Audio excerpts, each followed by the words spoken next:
Okay. So, Joanne, what have we got here and what's going on? So we're here on the, I think it's the 30th of July, it is, isn't it? 30th of July, Saturday. And we're talking to Simon Parkes. Hello Simon, Hello and there. thanks for talking to us. Now, we'd really love to hear your fascinating story, and maybe we could start at the beginning of your earliest memory. All right, Joanne. My earliest memory would be prior to being born, probably a 6-month-old or 8-month-old baby. And all I have on that is a face that's projected into my mind. It doesn't actually come into the womb, it's projected into my mind. And I become aware, I realise that there's a lot to the world, that there's, I've been sleeping, I had no form, and this face appears. I don't know any dialogue, I can't remember any sort of conversations or anything like that, but I'm just extremely happy to know that there's a lot more to the world than I was aware of. And then the face just goes, and then I have no more remembrance. And can you describe the face for us? Like a kite shape, like a traditional kite shape. That's how I would, like a triangle inverted. Right. Imagine like that. And with sort of human features on that? Oh, very kite? much so. Yeah. Very much so. Yes. Okay. Yeah, and I wasn't unhappy. It was a very pleasant experience. Yeah. But that would be the earliest one. From being born, probably about 6 months old, the first memories I have of being in the cot, and then I'm on my back looking to the right, and I can see the slats of the cot, and then these two green, just describe them as stick things, just like bean poles coming in. But because I'm quite young, I can't actually sit up. But the next thing I'm aware is some movement above my head, and then I look, and then there are two hands coming down to get me, and they're green, only 4 fingers, and they're not like Mummy's hands, because Mummy's hands are pink and Mummy's got thumbs, they're 5. These are green, pointed, and there's 4 of them. And then they disappear. I'm picked up round the middle. Doesn't hurt, just very firmly gripped. And then as I lift, my head goes backwards, so I don't have any view of the creature at that point at all. I'm just lifted straight out of the cot, and then turned upwards, and my head then falls forward like that. It doesn't hurt me. And then I'm old enough to be able to lift my head up, and I'm looking straight into its face. And researchers refer to them as mantids. Ah, okay. So it's green, it's got very huge eyes, 2 tiny little holes for a nose, a very thin slit mouth, and it actually enters my mind through my eyes. It sends a message which I feel going down my optic nerve into my brain, and it says, "I am your real mother. I am your real mother. I am your more important mother." And did you have a sense of peacefulness, or how was that? How did that? No, I was just extremely happy. I had a feeling of falling. If you imagine falling down a well. Oh, yes. So you're falling down a well, but you're not scared. It's just that you've lost control, if you like, and you're just falling. But at no point was it a threatening feeling. And the message was, "I am your real mother. I am your mother." And that's all that memory will go to. I have nothing else of that. So that would be about 6 months old or 8 months old. From that, really it started when I was about 3.5 years of age, and I had chicken pox. I know it's quite hard to say, but my mother actually said, "Well, I'm going to work now. I'm 3.5 years old," and she actually said, "They will look after you." And she just went to work. She said, "I'll be back at lunchtime to feed you, but they will look after you." So she went, and she just left me a little jug of water and a little glass of water. And I sort of, sorry, is this actual fact? As a little 3.5-year-old, your mum, yes, your human mum went off to work. Yes, it's confusing, isn't it? Yes, my human mother. And left you where, in a chair, or? No, in bed, because I had chicken pox. Oh yes, okay. I'm in bed. I've got chicken pox. She's dabbed the stuff on the little bits, the pox. She's done all that with a yellow dropper thing, and then she said to me, "Right, I'm off to work now, and I'll be back at lunchtime to feed you, and they will look after you." What did she mean by they? Well, at that point, I had no idea what she meant, but Mum was quite happy for me to be left there, and at 3.5, I don't think you really realise what's going on, do you? And did they turn up? Or? Well, I had a sleep, and then I was woken up. My name was called, and there was a guy who looked to me like a waiter in the room. He had a tray in his right hand with a glass, what looked like water, and over his left arm he had like a tea towel. So he struck me as a waiter, and I said, "Who are you?" And he said, "I'm your doctor," which is odd because it didn't look like a doctor. It looked like a waiter, but he said, I'm the doctor. And I said, "Oh, I'm alone." And he said, "No, you're not. I'm here to look after you. Drink this. This will cure," it doesn't say your chicken pox, it says your viral infection. So I drink that, and then I go to sleep, and then I'm woken up again.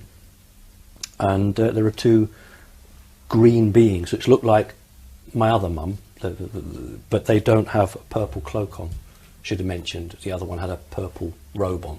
Have you a sort of sense of how large or the size of these well, not at the beings? time. I have since then, because I've had so many experiences with them. What I call the doctors are about 8 feet tall. The one I call my real mother, or my other mother, or my more important mother, is about 9 foot tall. But the doctors are about 8 foot tall. But they vary, just like humans vary. They vary in height. So they're naked. They don't have any robing on or any clothes at all. And the two of them are there. And I say to them, "Who are you?" And they say, "We've come to make you better." So I say, "Oh, are you going to my chicken pox away?" And they say, "No, that's already been done. We've come to make you better." So I said, "Well, does Mummy know you're here?" "No, I don't mean my mother that's walked out the door. I mean the other mother." And they say, "Yes, your mother has sent us." I said, "Your mother has given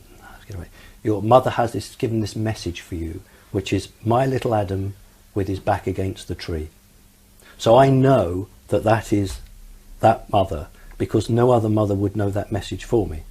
Because what had happened in between that time is that I've had this message come through my mind about Adam with his back against the tree. And I remember the little boy, I pushed my back against the pillow and pretended it was the tree.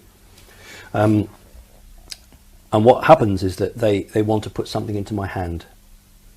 And they show me, it's like a marble. It's not made of glass. And inside is a tiny speck. And they show it to me and they say, "We want to put this into your hand. Do you give us permission?" And my fear, because it's so huge. And at 3.5? Yes, it's like a marble, and they must pick up on that, because they say straight away, no, that's the encasing, what's inside. And there's a tiny little black speck inside. And they said, "That's what we want to put into your hand." And I said, "Does Mummy want that into my hand?" And they say, "Yes, Mummy has asked us to come here, Mummy has asked us to do this." To which I then say, "What will it do?" And they say, "Mummy will know where you are all the time if you have this. If you get ill, we will know and we will help you. And it is a good thing." So I then said, "Is it a good thing?" And that throws them, because that's a real question, isn't it? And his answer is, "It is a good thing if you accept it.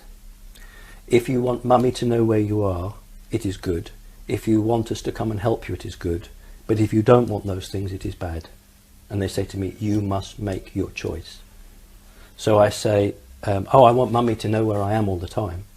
So give us your left hand." So it's under the bank. So bring it out, and then the doorbell goes to the flat, and they both stand stock still, and they don't move, and they both put their hand. They don't hurt me, but they both put their hands on my chest like this. And I know that one of them is communicating with somebody outside of the room. And then the wardrobe doors open, double doors, and two guys will come straight out, one after the other, and they've got black sunglasses, white shirts, black tie, black suits, and as soon as they come out, the first thing they do is say to me, "Hello, hello." They're making it very clear that I'm not to be scared. And as soon as they come through, they draw handguns from the... They're both right-handed from the side, and I remember that they didn't like cowboy guns, because I've seen cowboy films, and these were short guns and they were black, so I suppose automatics. They both draw guns, and they go through past me, and I say to one of the doctors, "Who's that?" And he says to me, "Human enforcement." Oh. Human enforcement, that's what he tells me. And one of the guys goes like this and walks towards the front door where the doorbell is rung, and the other one goes like that. No, in fact, he goes like that towards where the kitchen, because we've 2 doors in that flat, the front and the back. And then the next thing is what I call the little helpers. These are the little grey creatures, but I've always called them when I was little the little helpers, because they always help the big ones. And they come through and they start drawing the curtains. And they can reach because they've got long bloody arms, and they start drawing all the curtains, and the curtains are all drawn. So I've got these 2 with their hands on me here, and I say, who's at the door? And they say, them. And I say, who's them? And they say, your government. Then the doorbell goes again, and then I'm told, don't telepathically communicate. How to explain this? When you telepathically communicate in their world, you send out a wide frequency, which anyone can pick up on, but you can actually make it into a pencil beam, so you can direct your communication to one being without others, and they say to me, use that because we don't want the others to hear that. So I'm told that. And then what one says is, if danger threatens, Mummy will come with many soldier guards, and we will take you to a place of safety. The doorbell goes the 3rd time, and they're probably quite stressed. I've never seen them quite that tense. Anyway, what happens is that one of these guys, this human enforcement, has gone to the back door, and we had a curtain that covered it, and he's moving it and he's looking, and then he starts making hand signals to somebody outside. And I remember thinking, why doesn't he just use his mind? Why is he doing physical hand signals? And I think, oh, he's a human, so he can't. And then he's moving the curtain more and more, and then I get to see what's out there, and it's person that's dressed like him, but his face is, all the skin is all sucked in. So I'll do it. All his skin's all drawn in, and his body, it's like someone stuffed him full of straw. It's just like he's like all lumpy, and he's not walking properly. He doesn't walk quickly. He's walking really slowly like this, but clearly he's an ally of this guy behind there, because they're making signals. And then this strange looking person who's got white shirt and a black tie, but he's got a hat on, this one, and he's got the sunglasses, and he's walking very slowly like that. And then what he does is he puts his hands above his head and spins in the middle of our little garden, spins round, and that's it. We know it's clear then. So the other guys, they put their guns away. They don't have holsters, they just put them in the suit pockets, but they both stand by the doors. And it's okay to go on. So what happens is he takes my hand, and then he starts doing it, and I'm watching, and it's really weird. There's no blood. When it goes into the hand, this thing, there's no blood, but the skin, how can I describe it? It's like... You see it moving from the inside. Yeah, it's like the skin all goes up like that. God only knows. And I start sobbing, because it doesn't hurt at all. There's no pain, but it looks so weird. And what he says to me is, the doctor says to me, look at all the lovely animals that have come from the zoo to visit you. And when I look like that, there's a giraffe and a cheetah in the bedroom, frolicking and playing. I know now that it was in my mind. They were never there, but they were so real. And obviously my attention is taken away while I'm watching that. And then they disappear, and it's all been done. And I look, there's not a sign. There's nothing. My hand's absolutely fine. There's no blood, nothing. And they say to me, the job is done now. Then we will go. And I can't remember the exact conversations. And I don't even remember how they go. But then the 2 guys come in, and they say to me, danger will not threaten today. There will be no more danger, but now you have that in your left hand, we will know if there's any danger, and we will come and help you. And they both walk into the hall, but the front door never opens. So they just go, they just walk into the front hall, there's no the front door. But I'm not alone, because when I look, there's another little grey creature here, one of the little helpers, and I said, oh, you know, you're here. And he says, I'm going to wait until they called my human mother your adult. That's what they refer to her as, your adult. Oh. So we'll wait for your adult. I'm here so you don't get lonely. And nice. Can I just ask, the 2 guys, were they human looking as far Very as much you so. can They had American accents, slight American accents, not heavy, because I was very much into cowboy films, and I noticed that the guns didn't look like the Wild West guns, but the accents were certainly American, and I identified those. Very human, yeah. And when they came through, when the wardrobe doors opened, they were really, really friendly. It was, hello, hello. Because that immediately wanted me not to feel worried by them. And the Dr. Mantis referred to them as human enforcement. So they were humans. There was no question of that. But So how they got through the wardrobe, I don't know. I don't know. But when you're 3.5, you accept it. I just thought, well, that's fine. you've taken on an awful lot of information for a 3.5-year-old. That's amazing. Well, I think what I would say is that when something's that in your life, you know, if you spend your life and you're 3.5 and you just go to the shops with mummy and you play with your toys, when something like that happens, it does tend to indelibly on there. And also, I think that whatever had been happening to me, I mean, I can only remember, as I've described to you, the memory before being born. But I don't know what's happened between being born and 3.5. Yeah. I'm clearly not scared by these creatures. I'm quite happy with them, and I'm actually asking them who has sent you. So that doesn't sound to me like that's my first visit with them. No.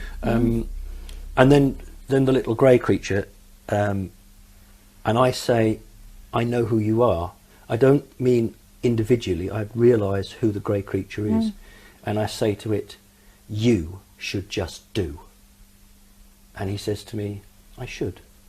So then I push my half glass of water towards him and I say, fill it up. And he says, but it already has, I can't remember, it's half full of fluid. Why not drink that first?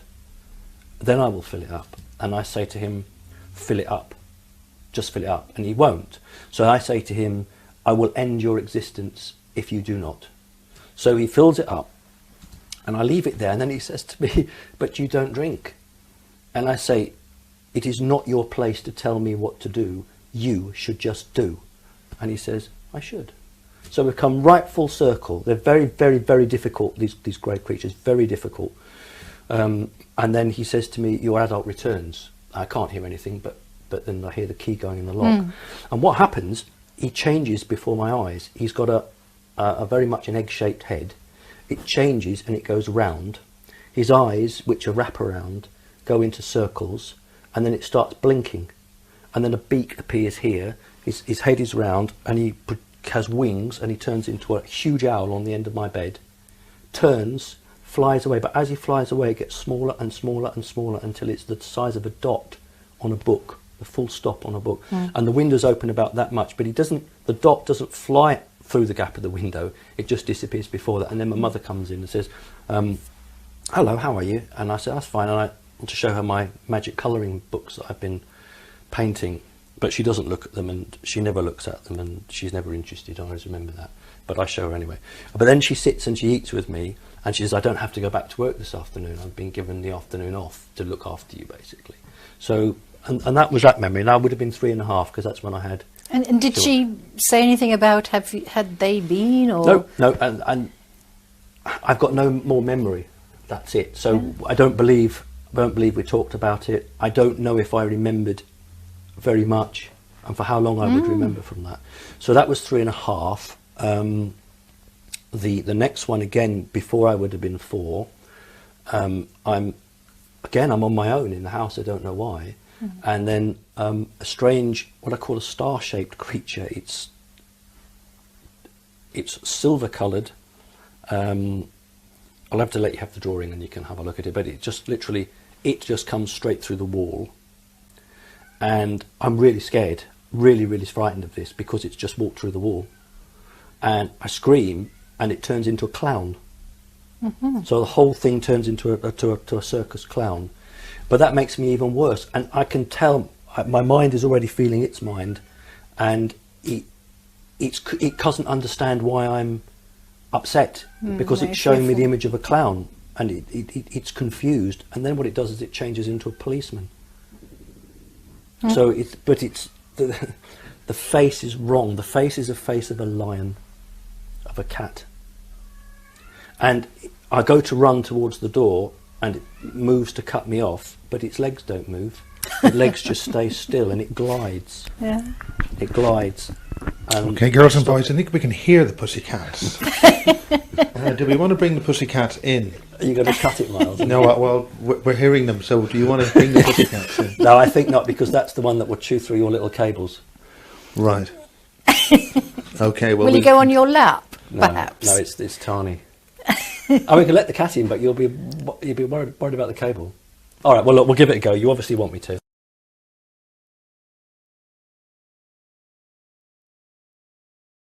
So what we've got here, Simon's created a memory book, which is really interesting because it's quite extensive. So, and this is from the very beginning. This is from the first memories, and this is what we've got. So this is the kite face. Yes. That's coming through there. I don't know whether we can see that. All right. We hold it to this one. Okay, so that's the very first Yeah. memory with the kite face, and these are the legs. The legs that are seen through the cot. through the cot, Yeah. which I think is that the right way? Yeah, No, top. that way. Yeah. So this is a little baby of 6 months old, recalling this, and these then. Sorry, what exactly are those? So these are Legs. these are the legs that are seen by Simon. The legs of the creature that he can see through the cot, Right, okay. through the railings of the cot, and That's that way. then the creature leans over from behind and puts his hands on Simon to pick him up, and this is sort of a What kind of beings are these? Or do they have a name? Mantid or mantis. Right. Yeah, mantid. so. And it is a male. It definitely is a male creature. So it's interesting that it And calls you. this is from your 6 abduction months. or contact at the age of 3? No. This is 6 months months. old. This one's 6 Lifted out months of the old. cot, 6 months Okay. old. Yeah. And this is. Can I show? This one is. Because there's a little baby, the head went back initially, so he did see the face, but he didn't manage to see the body. Okay. But those are the legs again that we. So the baby, this is you in this picture? 6 Yes. months old. This is you at 6 months. Yes. Yes, and he's You been are the person, picked up. you're representing yourself. Yes, because Yeah. if I show it through my eyes, you won't get the overall Yeah. view. So it's just as if you were standing back as an observer. So it does give you the size, a sense of perspective. You said this creature was about 9 foot. So At the time, I wouldn't know how tall it no, was. but yes. in fact, this drawing does give it a sense of the height of the size of the creature, of your mother. Yes. Hello, Mum. Yes. Lovely. So it's very confusing because, when you refer to your mother or your mum, they're interchangeable. Yes. Because it's very hard because when you're very young, I was confused as to who is my mother? Yes. Who is my mother? And then later on, if I was in company, I would refer to her as mummy or mum because I'm in company. I'm expected to do that. But if I was on my own with her, I just referred to her as my adult, and she seemed quite happy with that. I mean, it sounds to me like the adult mum must have had some knowledge and experience herself to. She never admitted it, but the more I look at it, thank you. The more I look at it, the more I think about it. I think there must have been because anybody else would have just gone out of their wits. It's not sort of normal behaviour, is it? Not really. I mean, there's not there's anything wrong, except it's very unusual. Anybody else would have questioned and asked, and why are you doing this and why are you doing that? And she just let me get away with murder, really. I'll go on to the next one. Before we do, I'll just finish that off. So I was really frightened of this policeman. Right, yes. And this memory I'd had right through from 3.5 years old, right through to last year. And, you rationalise things away. And what I'd rationalised it away is, Mum must have gone out for some cigarettes, left me alone in the flat. I start screaming for Mum. The neighbours call a policeman. The policeman comes in.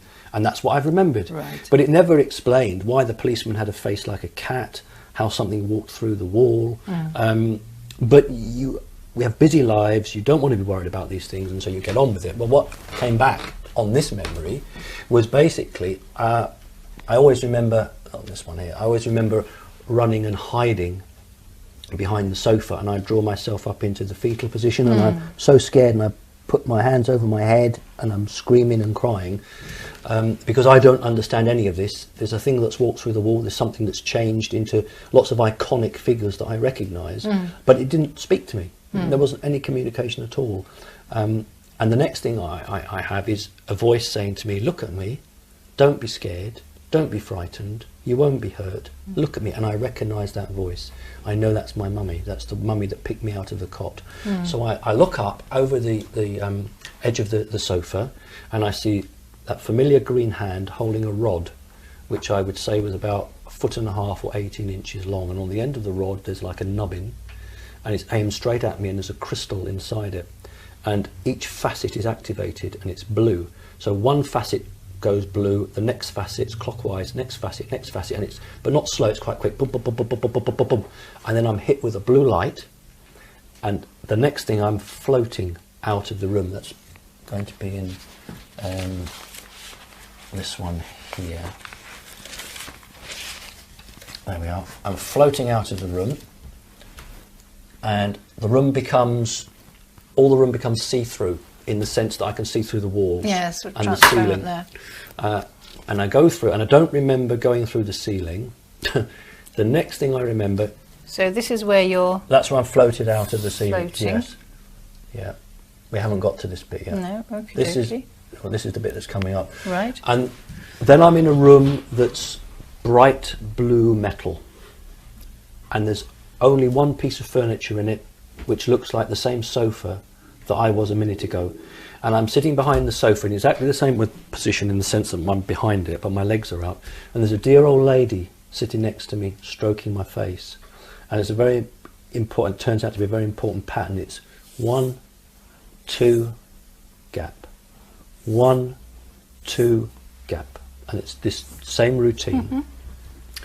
But when I look at this dear old lady, her face changes and it becomes the face of a cat or a lion, and then it'll change back to being a human. It's happening all the time. And she gives me some toys, and I get a train and some soldiers, I think, to play with. And then I get a bit worried, because where's my mother, yes. my human mother? So I say, where's mummy? And as soon as I say, where's mummy, she points her arm and says, look, there's your mummy. And sure enough, there's my human mother walking toward me. But as I look at her, her face changes, and it changes back to my other mummy, my green mummy here. There's the face change here, and this is the change. Sorry, let me just show that there. So on this one here, this is the face changing between the dear old lady and then the lion face. And then when I say, where's mummy, there's my mummy coming in, but her face changes back to the other mummy. And what the message that comes to my mind is, I'm told, as I see that face, that's your mummy, your human mummy, but I am your more important mummy, or I'm your real mummy. So each time I'm seeing a face, I'm getting a message, but my human mother's face stays up for shorter and shorter periods, so that the green manted face stays longer. And then I run up. Sort of programming you. Yeah, I suppose so. I'm getting used to it. And then I run up when he's in his full manted guise, and I accept him, and I say, mummy, mummy, mummy, look at my toys. And he is so pleased that I've accepted him. He reaches down, picks me up, lifts me up, and as I put there, he says, you are truly loved, you are special. And then he hands me a gem, beautiful jewel, and he says, Simon, look at this. And it's a beautiful jewel. It's about the size of a grapefruit. I have to use 2 hands because I'm only little. And he says, that's the first time and only the second time in all my encounters where they've used the word Simon. So he says to me, Simon, look at this. And he asks me, what do you see? And as I take this beautiful jewel, it's like a diamond. It elongates, as I'm holding it, into the shape of an hourglass. And inside is what I would describe, it's not a nuclear explosion, I don't mean that, but think of a mushroom cloud. It's like a mushroom cloud. And I look at it and I say, mummy, mummy, mummy, that's the earth, time and me. And I can't remember if he's very happy with that or asked me for something else.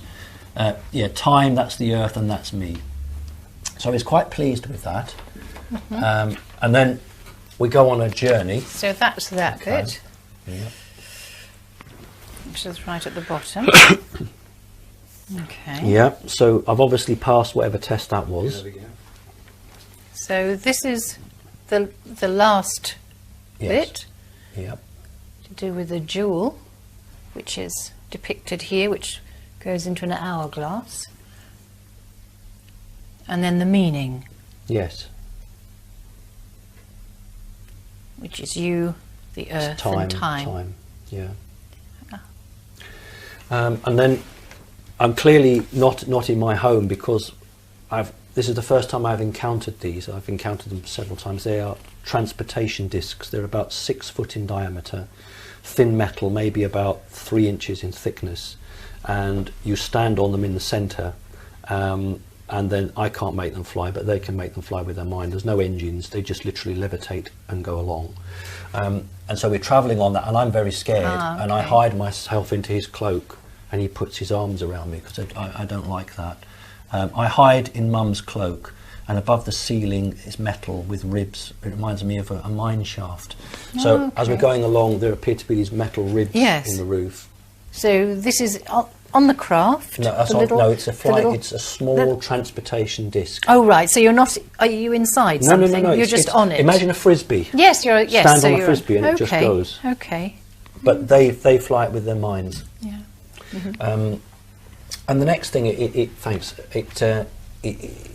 there's obviously lots of gaps here, but I'm put on a table. I don't mean I'm put on it. I sit at a big, like a kitchen table, and I'm given a paintbrush, a little jam jar with water in it, and a set of paints. And around the table there are lots of other creatures, but whenever I look at their face, all I see is a blob and 2 beady eyes. I can't take in the faces. Must be so horrible. So they're just blobs, but his face is fine. I can see his face. And he asked me paint a picture. So I paint a picture, and I use just 2 colours, blue and green, and I paint 2 rolling hills and a tree. And I don't colour in the bark of the tree trunk, and I just do the green tree. So, and then Mummy says, "What's missing?" And I say, "Me." So, just, do you want to put yourself in? So, no, I haven't arrived yet. So that's fine, I've done that. And then he gives me some food, and there's a plate of fruit, and it's banana, apple, and what was the other one? Banana, apple, and orange, I think, or something. And I say, "I like apple," and I reach the apple, but I don't know the words for crisp and crunchy. But he's in my mind, and he says the words for me. He says, "Yes, I know you like apple because it's crunchy." So this is at the table. It's a bit small drawings there. These are the blobby faces which I couldn't process. How old are you? 3.5. So you're still 3.5. There's a lot happened around the 3.5 mark. Quite a lot. And then he offers me what we call the ceremonial drinking vessel. This is a metal, like an hourglass shape again, but it's burnished metal. And because mantids can't open their mouths to eat like we would, so it must all be fluid ingestion. Yeah, and there's like a metal straw that comes out of it. But because I'm very little, they've, as a thoughtful addition, they've put 2 little handles on it for me to hold. But I must make him very proud, because I don't use the handles. I hold it as an adult would hold it. So I don't go for the handles. I hold it as it should be held. He said, "Here, this is for you." That's there. That's the special. That's the special. It's a ceremonial drinking vessel. You only have that during ceremonies. So I have that. And then I'm taken to see something rather unusual. It appears to be a very large cat, but it doesn't have a tail. He projects a tail into my mind, but I can see it's not a real tail, so he drops that. And he refers to it as a pussycat, but it's not a pussycat, it's a person pretending to be a pussycat. Oh. So they're on all fours, and what he says to me is, "You may stroke the pussycat." So I go up, it's a female, this cat, and I go up and I say, "Nice pussycat," and touch the pussycat. And then here, the cat starts talking to me and says, "You're a cute boy," and starts tickling me. And I'm going hee hee hee, laughing. And then I'm told, "Now it's your turn to tickle the pussycat." So when I tickle the pussycat, she rolls over on her back, but she growls. She doesn't laugh. She goes grrr. That's a happy growl.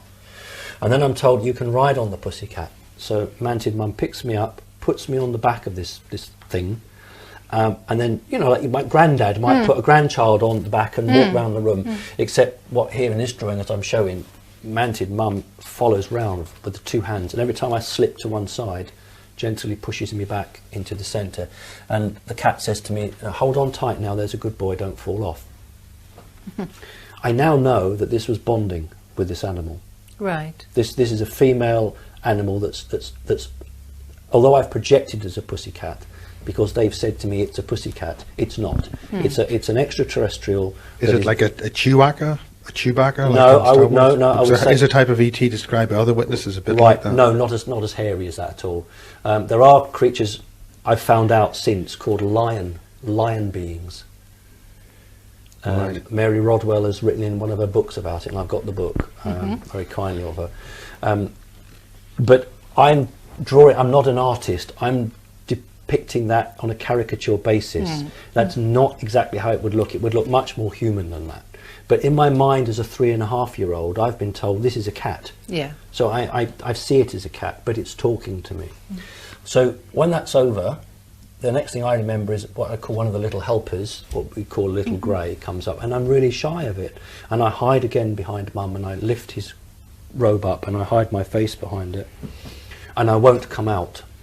So what Mum does is suddenly a great big pile of toys appear in the front of the room, and a big bar of chocolate. She holds out a really big bar of chocolate. So I come out, there's no chocolate and there's no toys, they've all gone. But what the little helper does is he holds out his hand, and there's a teddy bear on his hand, and he says, it's a present for you. So as I go to take the teddy bear, it starts to spin into a whirling vortex. And Mum says to me, hold out your hand, palm upwards. Well, I'm 3.5 and I don't know, so I hold it the wrong way up. And he says, no, not like that. Turns my hand round. Then the vortex jumps from this little Grey onto my hand, and Mum says to me, what can you see? And this time it's clearer. There's definitely a tree, So and there's that's me. the vortex. Yeah, and there's the tree and me. I say, look, Mummy, the earth and me. So I'm calling the tree the earth. But that's definitely me. This little man here is me with his back against the tree, and I've always got my back against the tree. This is the tree of knowledge. Ah, So okay. I'm with my back against knowledge. I've turned my back on knowledge. So I'm sitting with my back against the tree of knowledge. And once I say that, it's time to go. There's obviously bits missing. I'm back on the flying disc. I'm scared to hell. I really don't like it, going far too fast. So I hide again, hide behind Mum's cloak. Now, what's interesting is that my human mother told me up to the age of about 5, when we used to go out to Brighton to do the shopping, or she'd stop and meet a friend, I would run behind my mother, lift her skirt up, because she would always have a dress or a skirt on, and hide my face behind it. I now know why I did that. So the routines I was getting into here at a very early stage, I was carrying across time and time again in this world. So I would do things which I'd learnt or seen in that world. You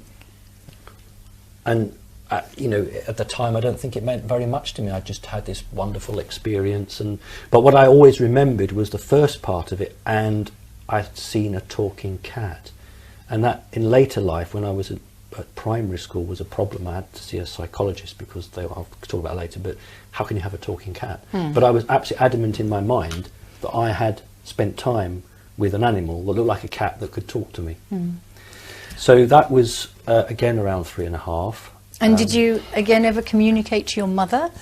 No, I've no recollection of that at all. No, not at all. I mean, you know, you'd think that if Mum had gone out for cigarettes and a policeman had been called, there would be some sort of investigation or something, and I have no memory of any of that at all. And as a kiddywink, you know, being scared about flying on the disc, the speed of it, you wouldn't have said anything to your adult mum in any way, or about I really don't know how much of that I would have remembered. Yeah. I really don't know how much of that. But today I can't go on an airplane. I'm absolutely terrified of heights. Oh, really? I can't fly. I can't even go high up.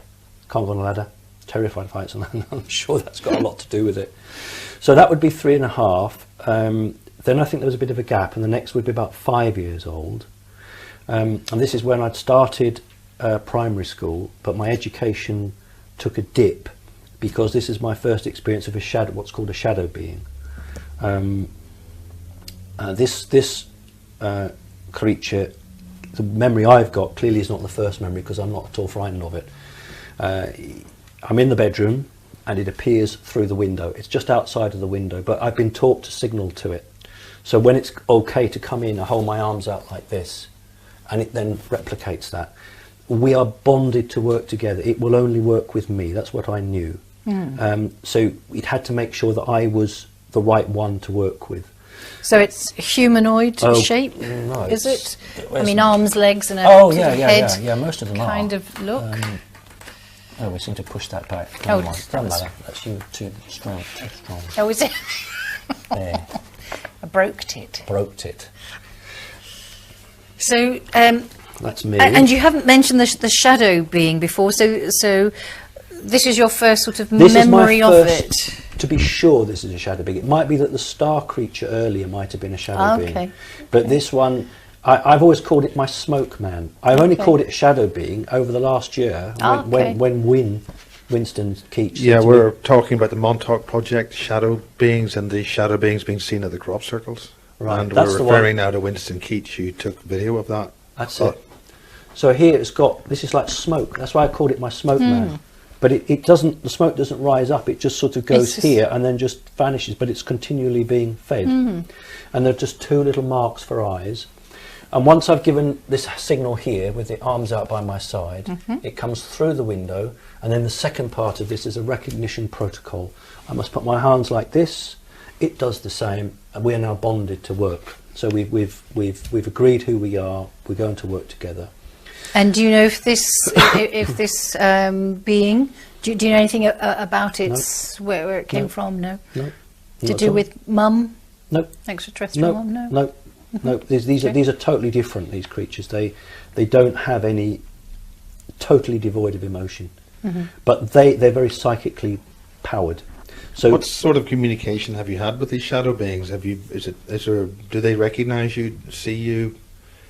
In what way do you communicate apart from the arm signals?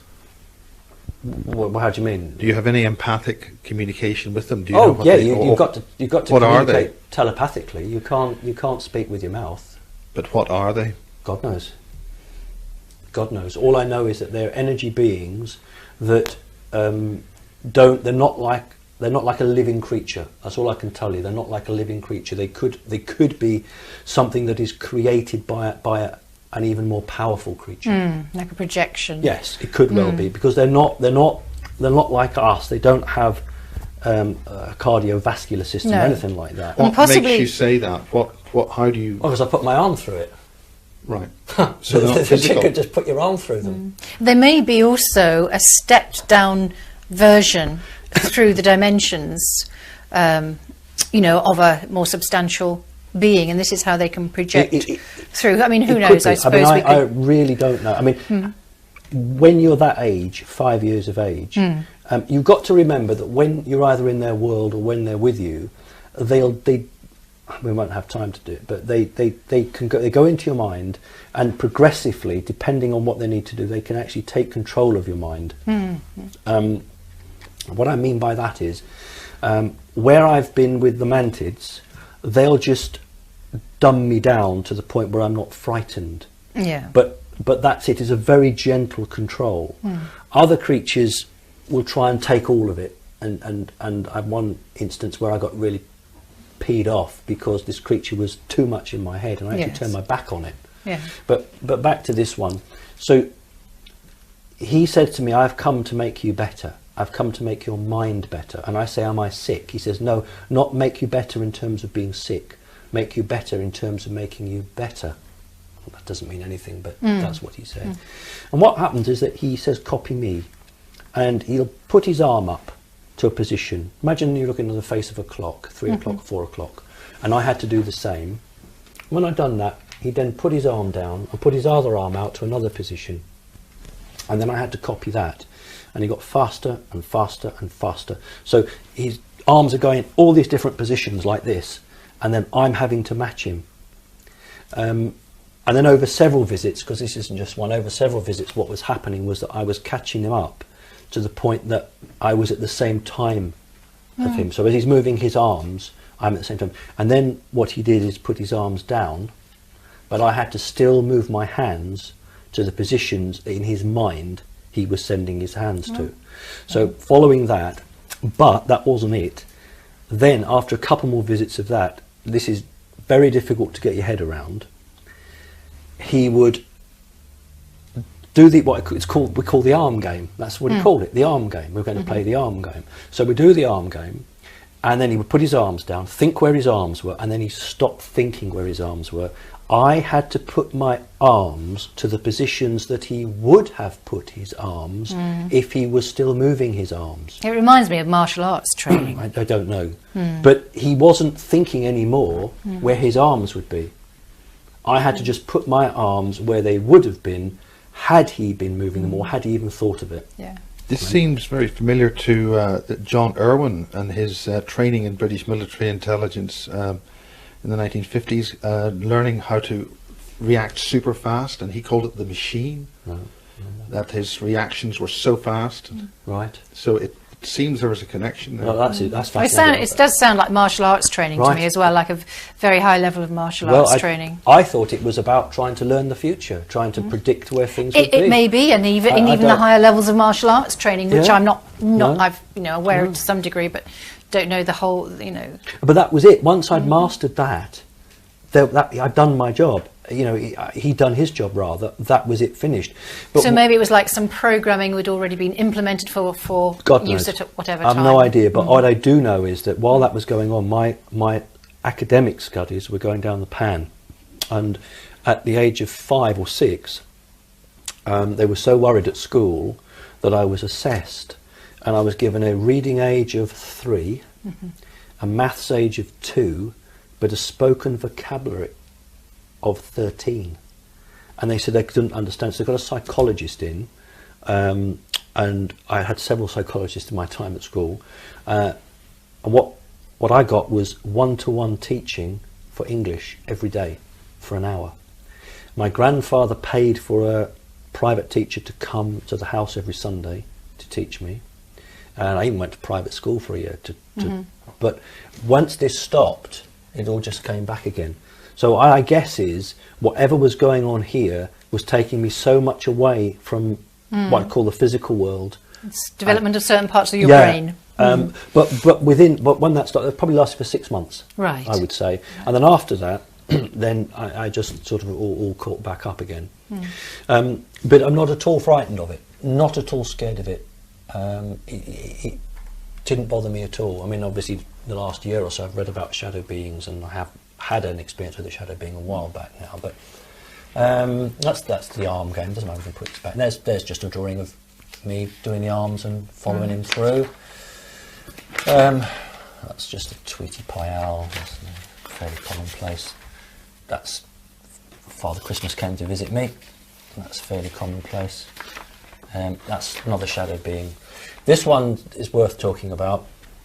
In my front room, then the shadow being arrives, and there's a big globe, probably about like a beach ball, a big beach ball, and it levitates off the ground, and I have to put my hands on it, like I've done there. And there's the tree again. It's smoke, and the smoke flows inside, but forms a tree. That's the roots, and that's the branch, and that's the head of the tree.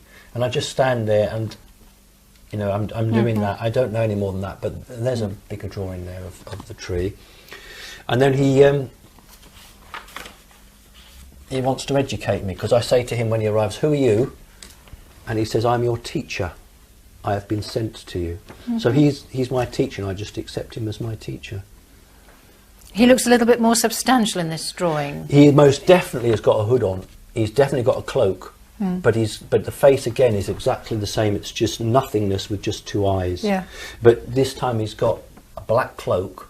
But again, I don't believe there's any body behind that. But there is defined form there now. Oh, most definitely. Yes. Yeah. But if he's wearing a cloak, that makes him physical. I've never even thought about it. It's just how he appeared to me with his cloak up.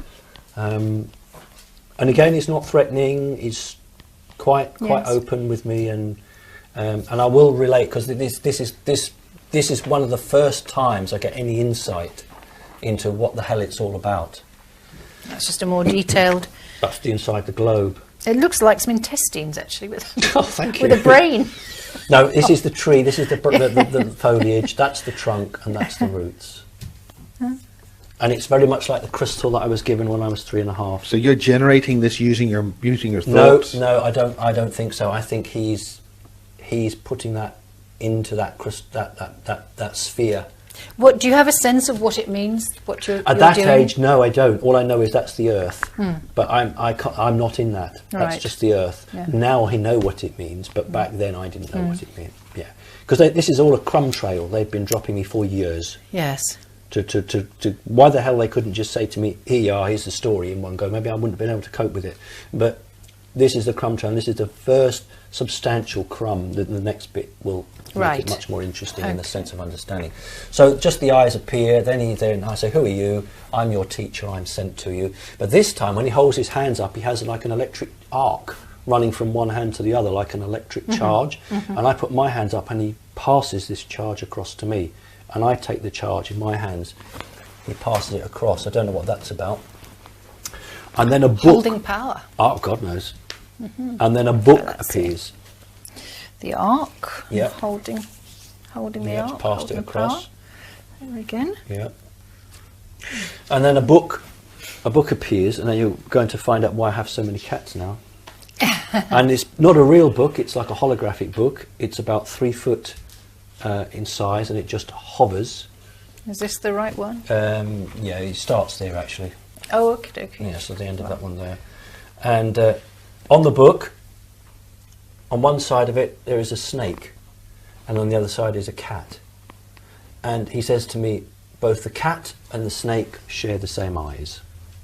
Then the book picture changes, and the snake is going hiss, and the cat's got its claws up and hissing, and he says both the cat and the snake share the same hiss. Then the picture changes and it shows the snake with its mouth open, sensing the air, and the cat with its mouth open. I haven't done all the drawings. No, sensing the air. And he says to me, both the cat and the reptile can sense with their mouth. Then there's a reptile and what we call the third eye in a cat, the extra skin layer. And he says both the cat and the reptile share the same eye. And he says to me, there is much reptile in you, and there is much reptile in those around you. And what I led to believe was that these animals, cats, have been genetically altered, not just as we have, but they have, and of all the mammals on the earth, they have got the most reptilian in them. And when you ask a vet, why has a cat got an eye with a slit, you know, Yes. and there's no other mammal that has an eye like that. There is no other animal. And Yes, I people will hadn't say, thought. well, a cat has an eye like that to help it hunt. Well, no, because cats are corporeal. They'll hunt at dawn and dusk. And an owl hunts at dawn. It doesn't have. It has an eye, like a pupil like we have. So he says to me, he uses the word them. And when we use the word them in this context, it's the reptiles. He says, there's lots of dialogue here. Can I just read this bit? You should look after such animals, these lower life forms. It pleases them to see you with your cat. Reptiles on the face of earth are kept in cages, that's now, just as you were once kept prisoner. It has come full circle, but cats have freedom. This pleases them to see you so just. And then he bows to me and says, you are exalted, O High One. And I've drawn myself with a question mark, what's that about? And he bows down to me and then he says, you should never be scared of us, never be frightened of us. We are all equal, but you command a high position. So what he's saying to me is there's lots of reptile in you, and there's lots of reptile in the cats, and reptiles are kept in cages now and they don't like that, but you don't keep your cats in cages and that pleases them, and we like to see you with your cat. And you should look after these lower life forms. Well, that's why I've got so many cats, because I'm acting on a suggestion from them. And then he shows me another picture, which is a tree and a little man. And I say, I know what that is. That's me and the tree. And then, Let's have a look at that one. and then Eve appears. I don't know it's Eve at the moment. It's just a female walks up. And Eve says to me, eat and take in the knowledge. Open your eyes. Then you will know what I know and see what I see.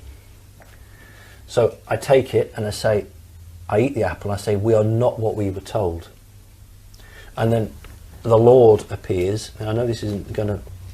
Some of it's like the Bible, but some of it is not. He's a reptile, there's absolutely no question about that, but he's got a hood on. And I say to him, you're not like us, you're horrible. You're not our father, because he's told us that he is our father. You're not our father, you wish to enslave us and keep us prisoner. And he says, who has shown you such wisdom? Leave the safety of this land, take all your kind with you. I wish you'd never been made. And Eve says, we reject you. What I will say is that there are, at this time in Earth's history, there are a number of safe havens dotted around the Earth. The Earth's not, it's not uninhabitable, but it's barren and it's not safe. So there are a number of safe havens, and in one safe haven is the Garden of Eden. And in this particular safe haven, the most senior of what I refer to as the Lords lives there, and is our Lord in haven. Our Lord in heaven.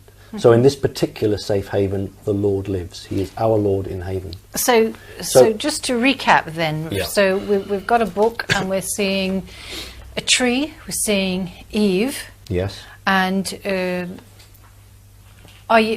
so Eve gives you the apple to eat, which you do. And then is it after you've eaten the apple, you said, we are not what we were told? Yes. And is that because you have some instant realization? Knowledge.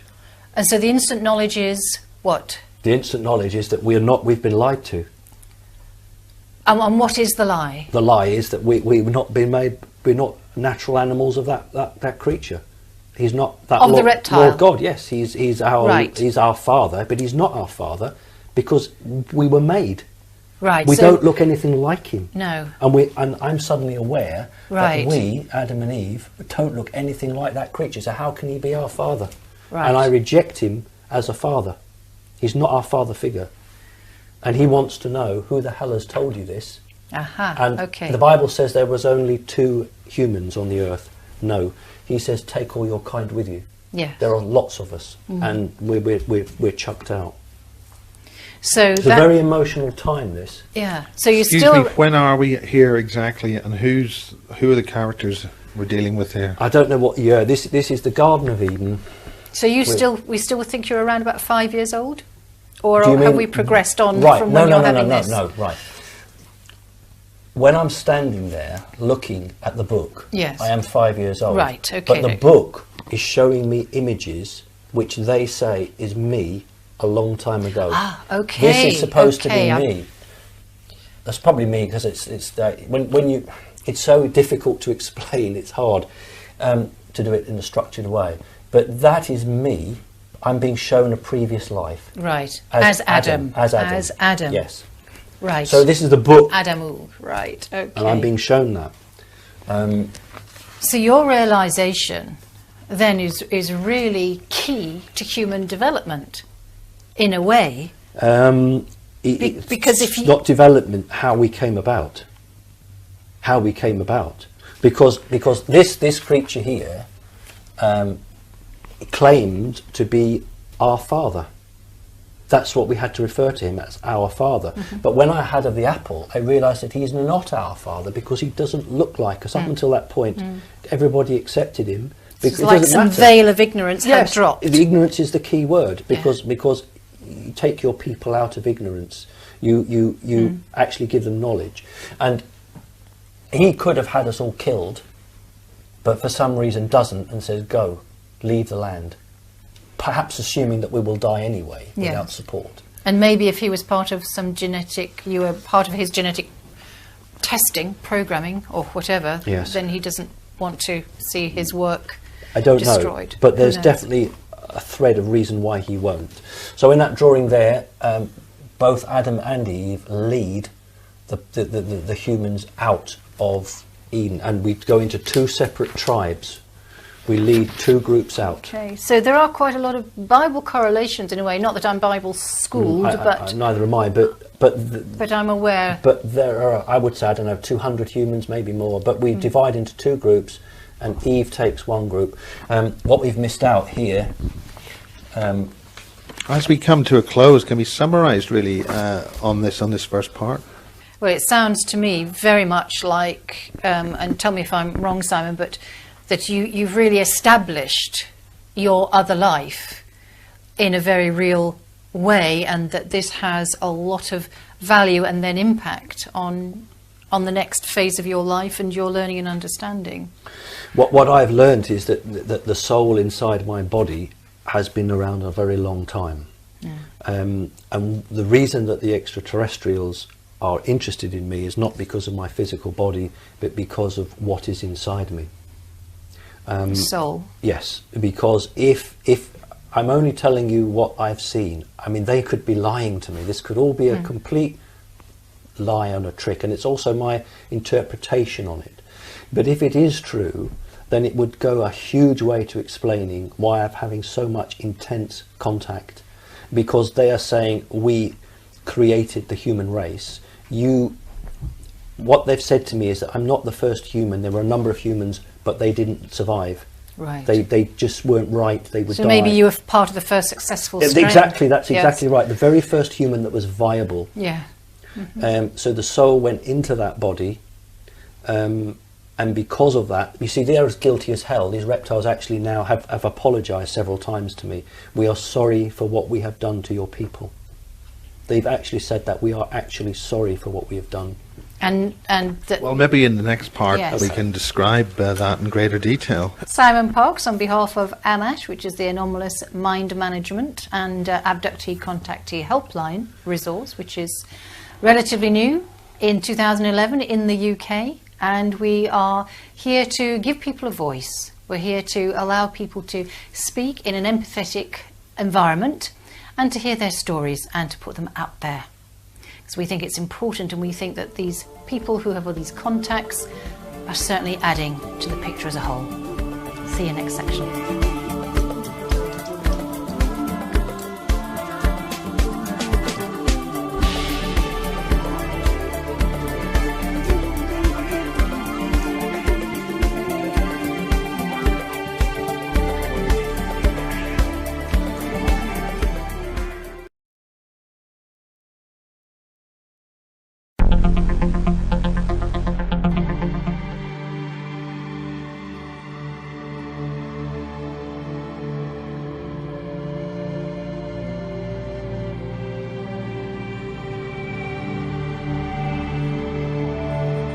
Investigation.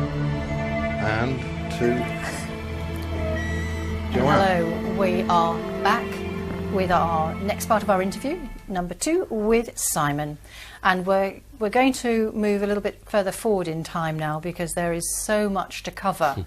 And maybe we'll come back to Simon another time. But we're just going to allow Simon to begin where he feels we have some really important information to come through. Okay, right.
have always been, in fact, they've been nicer to me than humankind have. And that's a horrible thing to say, but it's actually the truth. So I've never ever been unhappy in their care at all. But when you're in your own world here and you're thinking about it, you think, well, who said they could come and do that? And you think, well, who gave you the right to do that? Well, I did.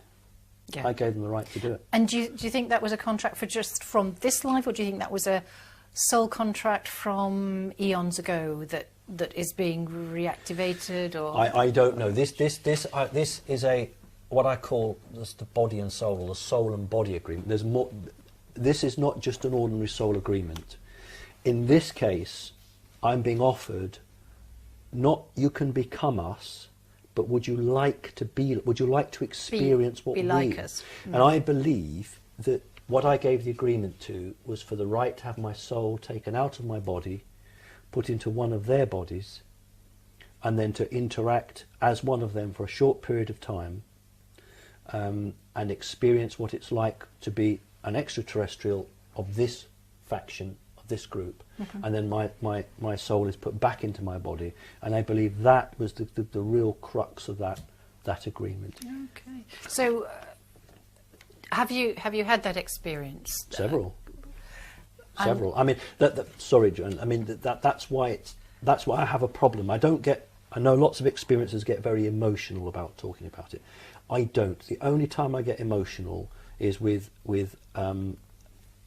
people who are abducted, particularly women, and have things done to them. Because although it's very difficult for people to accept, I have in their body been on an abduction. I have seen exactly what it's like. And when you're there in their body, sort of overseeing the process. Oh, absolutely, because the hierarchy of the mantids, the lowest is the doctor, the second is the pilot, the third is the master, and these are the ones with the purple cloaks. There are higher ones above them, but they're like the coordinators. But whenever you're doing an abduction, you always have a doctor with you. Always have doctors with you.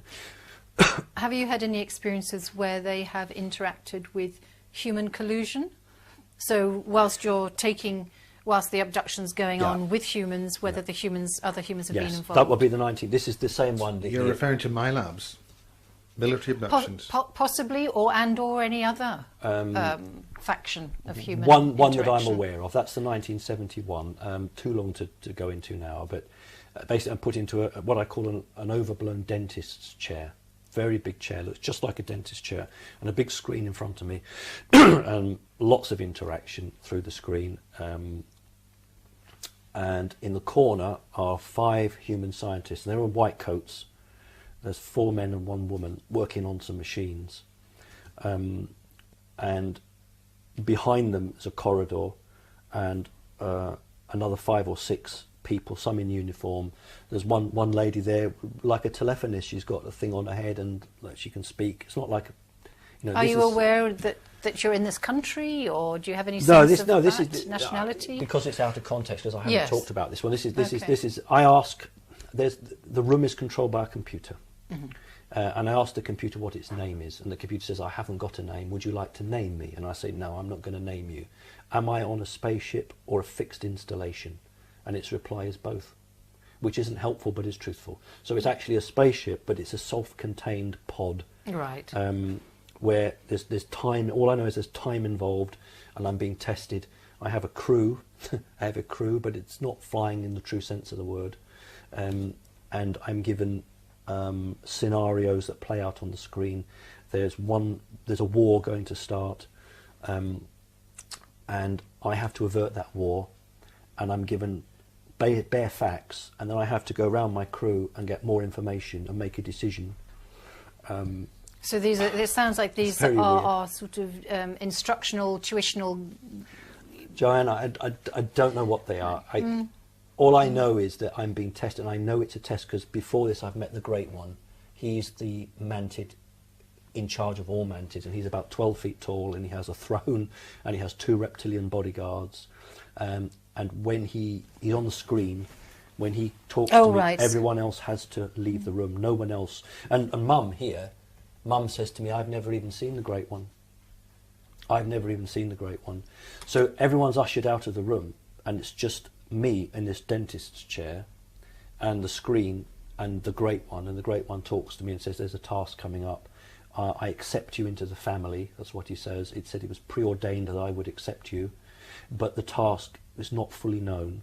If the task fails, all is lost. But he says to me, "The light is strong in you, young one. You know, be brave." So he's the greatest, and he has an insignia. It's 12 inches long. It's like a cross. It's only a small cross, and there's a beautiful green gem, like a cabochon shape. Beautiful green gem here, and 2 purple ones here. And when he leans through the screen, it's like 3D gone mad. It's just like real, as if he's just come out of the screen. He just leans out, and it's like he's really in front with you. He's not, but it's the technology it's projected. So that was a great honour, and I recognise him as my superior in rank terms, but not in life form terms, because we're all equal. Yes. They're not greater than us, but in rank terms, in terms of the family, he is the highest one. And do you have any sort of sense or understanding of where they come from, where they're situated? I'm probably the world's worst person here, because a couple of times where they've asked me, "You haven't asked my name," and I say, "I don't want to know your name. I'm not interested in your name." And if they have ever mentioned a home planet, or I don't remember it. I've only got about 2 or 3 names of all the things. I think the thing is that when they come, we have a job to do. We have a job to do, and you know, some of my more recent experiences, I'll say to them, "What are we going to do today?" And I'll say, "I've come to show you things," and because you're not quite in your right mind, and I'll say, "Oh goody." This is odd because I'm not a kid, but "Oh goody, I like it when you show me things." So it's very structured. This is what you do, and this is how you interact, and this is what should happen, and then they bring me back. So I'm not like one of these people that they'll sit and talk to me about the future of the earth, etc. This is the role that you have with us. This is what you'll do. And do you know what that is? Are you able to say what it is or describe it? Yeah, it's dead simple, because what they've said to me is, I exist in 2 worlds. Yes. That's what they've said to me. You exist in 2 worlds, and your genetic material is able to survive in our world. We've been able to take your soul out of your body, put it in one of ours. Therefore, we wish to make hybrids of your genetic material, because they will last longer on the earth. Because up till very recently, hybrids don't last. They just don't last long. Right. So that's Talking about 36 hours. Do you get about 36 hours? I don't know. Or a day, 2 days, 3 days? No, I would say weeks. I wouldn't say that short. I'd certainly say you get weeks out of us. They've been at this for thousands of years. I really expect them to have moved on from that. I would say that what happens from the little bit I do know, it isn't that the body degenerates, their minds go. Oh, is that Hybrids' right? minds go, yes. Ah, interesting. We would call it insanity, but that's what will happen to them. And it's fairly unpleasant. But so that's what they're after with me. And it's odd that part of this deal is that I experience in their bodies. So, for instance, in their bodies, I will give orders to Greys, little tiny, that I call the little helpers when I was small, and I hate them because their job is just to do. Little Greys are there to serve, and that's awful, because from a human perspective now, these things do have some humanity in them. I'm talking about the robot Greys. They do have some humanity, maybe very small. Yeah. But you see, these really don't respect them at all. They really look on them as the lowest of the low. And the problem is that the Greys have been a subjugated race and are trying to fight back. And what they'll do is they'll sabotage your program. So, for instance, one occasion when I'm in a manted body and I'm walking down a corridor and there's 5 humans and a little Grey standing by the side, I'm like, well, they shouldn't be there. It's untidy. That's how you think when it's just untidy. This is, it's a nice clear corridor. They shouldn't be here. So I say to the Grey, what are these humans doing here? And the reply is, sitting down. So my question is, why are these humans sitting down? And the reply is, because they have sat down. See how it's been fighting me? So I'll say, you're not answering my questions. If you don't answer them, I will end your life. So who has given these humans permission to sit here? And there's just confusion in his head because he just can't. So I'll say, return to your duties, and etc. So the problem with the Greys is that they... Yeah, but what state are the humans in? Are the humans in some kind of myopic... trance. Trance? Absolute trance. Absolute trance. Just sitting there quietly. Absolute trance. And what I do is I just say to them, follow me. And then I call for 2 doctors, and then when the 2 doctors come, I say to the 2 doctors, take these humans to a place of safety. And then I turn to the humans and say, follow these 2 doctors. But the question is what the Grey is doing. The Grey is trying to, in a very subtle way, hold up the program, hold it all up. So what he's doing is he was supposed to have taken those 5 humans to some venue and has just said, stay there, and just left them there. And they'll do things like that. So there's a very, very hate relationship between all the what I'd call the leading extraterrestrials. They're your reptiles and they're your mantids, and how they view the Greys. Not the original race of Greys. They're the ones with the small eyes. They still have a lot of humanity in them. But the Greys that are manufactured, they're the ones with the wraparound eyes. Yeah. So what about the taller ones? You hear about the the tall Greys. No, they're very sound different. like They are. yes. They're spiritual. Okay. They're quite spiritual. When I was with this being in the very early stages of 1971. So that's the mantid. mummy. Going up what I call like a walkway. We're walking, being transported up a walkway, and where there are little Greys in front of us, he says to them, "Get out of the way." But when there's a tall Grey or a Nordic, he says, "Move aside quickly." So he's changing his response to them. So little Greys, and that's why I really don't respect the little Greys, because I've It's just been your experience, your teaching. with it. Yes, exactly. So what is then, do you think, your overall job to do here? Well, I don't know here. I mean, I operate machines for them, machines they can't operate when I'm in their world. Why can't they operate them? That I don't know. Ah. These are machines that operate a portal. Okay. So I put my 2 hands onto a plate, and then a circular, 2 triangular rods come down like that, and then it's like a portal, and it will bring things through. So there was one creature that I had to transport through, and I hate him, and I don't know why they've asked me to do it. I've got a situation with him where I've seen him before, and he's not very pleasant. And he comes through, and he just gives me a real, I find the drawing, a real nasty look. He's got red eyes. Not this. No, no. That's a reptile. No, it'll be in the other drawing. Ah, right. Okay. And he's got red, like glowing coal eyes. And then I just escort him, and he makes a presentation in a small, like, auditorium to maybe 15 or 20 extraterrestrials.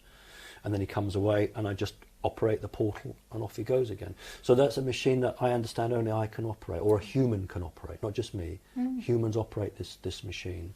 But the other one I'll talk about was the reptile, which I refer to as Daddy. And this is the reptile that chucked us out of Eden all that time ago. And this is 1966. I know that because I can date it, because I make reference to a television advert in the memory. And I'm collected by a creature, this one here, and passed on to another creature. And as we approach, we're underground, we're under a cave, it's really hot. And the creature that I'm with says, "Do you see this great lord approaching you? Do you know who that is?" And I say, "Yes, of course, that's Daddy." And he says, "Then go and greet him." But this creature actually gets down on and prostrates himself absolutely flat to this one and says, "I have brought the one, my lord." And then I go up to him and say, "Hello, Daddy." And he says to me, "You who call me father." And it sounds really awful, because it's like, oh my God, he's going to turn on me. And he says, "For you are my son. I created you. I made you," is the word he uses. And I say, "Are you happy, Daddy?" And he says, "I am pleased." And I say, "It's really hot here." And he says, "I go into a tank and I come out and I'm really cool." And he says, "The effects of this will last many hours." And I say to him, "Will you hold my hand, Daddy, although it's very cool?" He says, "Yeah, I can hold your hand," because I know he's hot. And if he doesn't like cold, and if so he's fine, he holds my hand. It's very unpleasant, this bit, I will tell you. And again, I go into a room, and it's a dentist's chair, and it's a circular room, And I say, who commands here? And he says, whoever sits in the chair. Would you like to command? Oh, yes, please, because I'm only little and I'm very polite in those days. So I get in the chair. And so just remind us, what sort of age I'll be about 6 years old, 6 or 7. Yeah, no older. Well, this sounds very like the trip seat or the Montauk chair, which would imply, is this some kind of hypnagogic dream state you've been induced into dreaming? Well, I'll tell you. I mean, it's very similar. I can bring up images in my mind. That's what happens. And he says to me, "What would you like?" Just says to me, "What would you like?" And I say, "What can I have?" And he says, "What about a pretty young female?" So I say, "Oh, yes, please. Can I have a pretty young female like Prickles?" That's the nickname. That's the one that come to get me. She's a lion person, but she's a reptilian lion. She says to me when she arrives, "I am a servant of the reptile race." And her name is Zuka La La La. That's her name, Zuka La La La. That's her real name. The Zugar is her original lion name, but when she defected to the reptile race, they added the La La La to it. So her name incorporates the fact that she has been subverted from one race to another. And this isn't her body. This is just a costume. This isn't part of her body. It's just, but it's to represent the wings of a Alpha Draconis, of a reptile. And this is just a mask that she wears over her face. It's just a mask. So she could take all that off. It's just like a uniform. So I'm on this chair, and he's offered me this pretty young female, and I say, "Can I have her, or can I have," this is really funny, "or can I have the woman on the Fry's Turkish Delight advert that's on television?" And he says... As a 6-year-old boy? Yes, yeah. And he says to me, "Think of her and she is yours." So I imagine her, and there she is.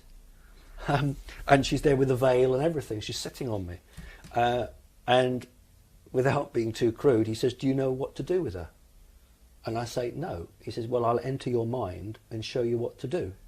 So without going into horrific detail, have sex with her. It's not real. It's all holographic. At 6 years old? Yes. And he is instructing me how to have sex. And he says, the woman, it's awful this, isn't it? The man is there to take, the woman is there to give. And he says, the only reason that woman is put on the earth is to serve and to make replacements. That's the word he uses, make replacements. And then when we've had sex, he says, now father and son have shared a female. He said, "Would you like to eat her?" And I say, "No," because I'm only 6 now. I say, no, if she's going to have a baby, and if it grows, I want it to look like me. And he says, "No, she is not manifest. She is only in our minds." And he says, "Would you like to feast on flesh?" And I say, "No, I don't really want to do that. Why do I have to do that?" And he says, "You don't have to do it, but if you do it, we will become father and son." And I said, "But I thought we were father and son." In our law, that's the reptilian law, father must feast on vanquished flesh with his son before you are. So I eat this holographic Fry's Turkish Delight lady who's screaming. It's really realistic, and my teeth aren't made for it. But then he says, "Enough feasting," and she just vanishes. And then he says, "We are now father and son." And then he says to me, "Would you like to command armies?" And I say, "No, not really." And he says, "Well, if not to kill and conquer, what do you want?" Because it doesn't know any different. And I said, "Well, I'd like to help people, show people what to do and where to go." And he says, "With your tactical mind and your ability to lead, you could win victories for us that others have not won." And he says, "Imagine going from star system to star system." And he's just really going, I'm saying, "No, I'm not interested." But I'm being very, very careful. I'm not actually coming out and saying no, because of all the creatures, he scares the pants off me, because he's not got an ounce of humanity in him. He's not. These ones are really. These are quite. There's a bit of spiritual in them. There's a bit of spirituality in them, but these isn't. So anyway, we agree to disagree. And basically he says, "I'm going to hold the offer open to you. It will always be open." And he says, "I will treat you as my son, except in one way. You cannot rise to the succession. You cannot succeed." And this was the very latest memory, because these memories, I find them unpleasant, because these creatures are unpleasant. Compared, the others are loving. I mean, the other one, the mantid, I mean, I will hug it, I will hold it, and it will put its arms around me. And they've never rejected me. Now, he's never been nasty, but, you know, it's not pleasant. So what do you think then your relationship is now with these two very different races, let's say? Do you have an overview of... Well, they're both working together. There's absolutely no doubt in my mind. It's both part of a project. But I know for a fact that the mantids are playing a double game against the reptilians, because when I've been on the mantid mothership, I've said, this is spying on the Earth, isn't it? And Mantid Mum says, well, we're watching the Earth governments. That's what it says. What are these motherships like? Can you get a description? Imagine a hammerhead shark. Imagine a profile of a hammerhead shark. Imagine that. And then inside you've got... You mean the front section of a hammerhead shark? Think of a long tube, and then that sort of front bit of the hammerhead. Yeah. And that's where the control rooms are there. What sort of size? I don't know. Big? Oh, God, yeah. Huge. Absolutely huge. I mean, I've walked along the corridor where the control room is, and they're banked. Careful, Miles. They're banked, and you can... sort of layers of control. So you've got 5 or 6... So you've walked along the corridor? Yeah, it's like, think of Concorde. You've got a narrow corridor, and then there's the cockpit at the end. So here what you're doing is you're walking along the corridor, but instead of a narrow cockpit, it's wide like this.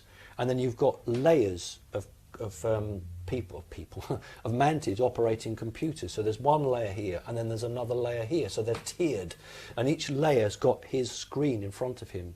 And what Mum was saying is, yeah, you know, we're spying on the Earth government. And I should say that when they talk about the Earth government, they talk about America. They state that to them there is only one government of the Earth, and that's America. So when they talk about my government, they don't mean in Britain. They mean they say that America speaks for the world, as far as they're concerned. And do they say what their concerns are, and do they voice those? No, because that they know. All they'll say to me is, I say to him, because let me get it right. I say to him, spying on the Earth, and he says, yes, we share information. So that is with other with the reptiles particularly, we share information. And I say to him, but you don't share everything. And he touches my face and says, you're family, you understand. I.e., we are not sharing everything that we know that's going on. So in effect, although they're all signed up to the same overall agenda, each group is playing its own game. And what is the overall agenda? As the overall agenda will be to repopulate the Earth with hybrids. That's the agenda. To repopulate the Earth at a time when the Earth doesn't have very many humans on it. Has that already begun? It has, but it hasn't happened in a large way. And are either of the different races, the mantids or the reptiles, involved with the governments on the ground? At the coalface, face to face? The only thing that they've told me is that they have, I don't know what you call it, like an intermediary. They have somebody who is an intermediary between them. I know what you're asking. I can't answer that because they've not told me that. But all they say is there is an intermediary.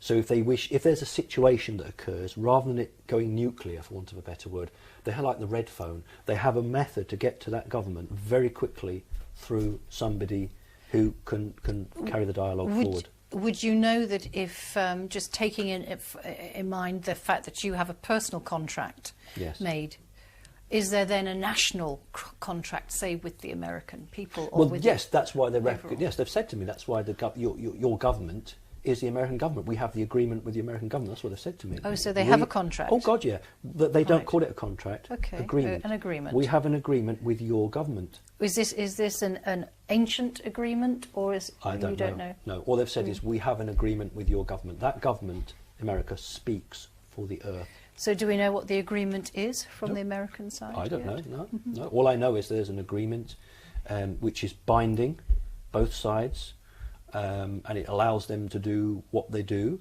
but within that contract, everybody is doing its own thing. So when you say do what they do, are we specifically talking or referencing abductions? Oh and God, yeah. genetic Oh, work? absolutely. Oh God, Right, yeah. It's part of the deal. Right, Oh yeah, okay. because I've been on a ship where it's another ship. It's not the mothership, where all that mantids are doing. We call it timelines, human timelines. I don't know what the mantid word is, but in the English version would be human timelines. So when you abduct somebody, it's hugely complex. You have to get them at 13 seconds past, it has to be absolutely right. And I've got drawings here where I've been into a craft where there have been 8, 9, 10 mantids all working on computers, all calculating different people's timelines, and it's project management, because you're going to abduct this one in, say, California at 2 minutes past 2, and at 3 minutes past 2 you've got to be in Japan doing this, and they project manage it all out for weeks ahead. When I've had an experience where I hadn't seen Mum for 2 weeks, and I was really cross with him, and I said, "Why have you left it so long to come and see me?" Because we see very regularly. And he says, "I can't always come when you want me to."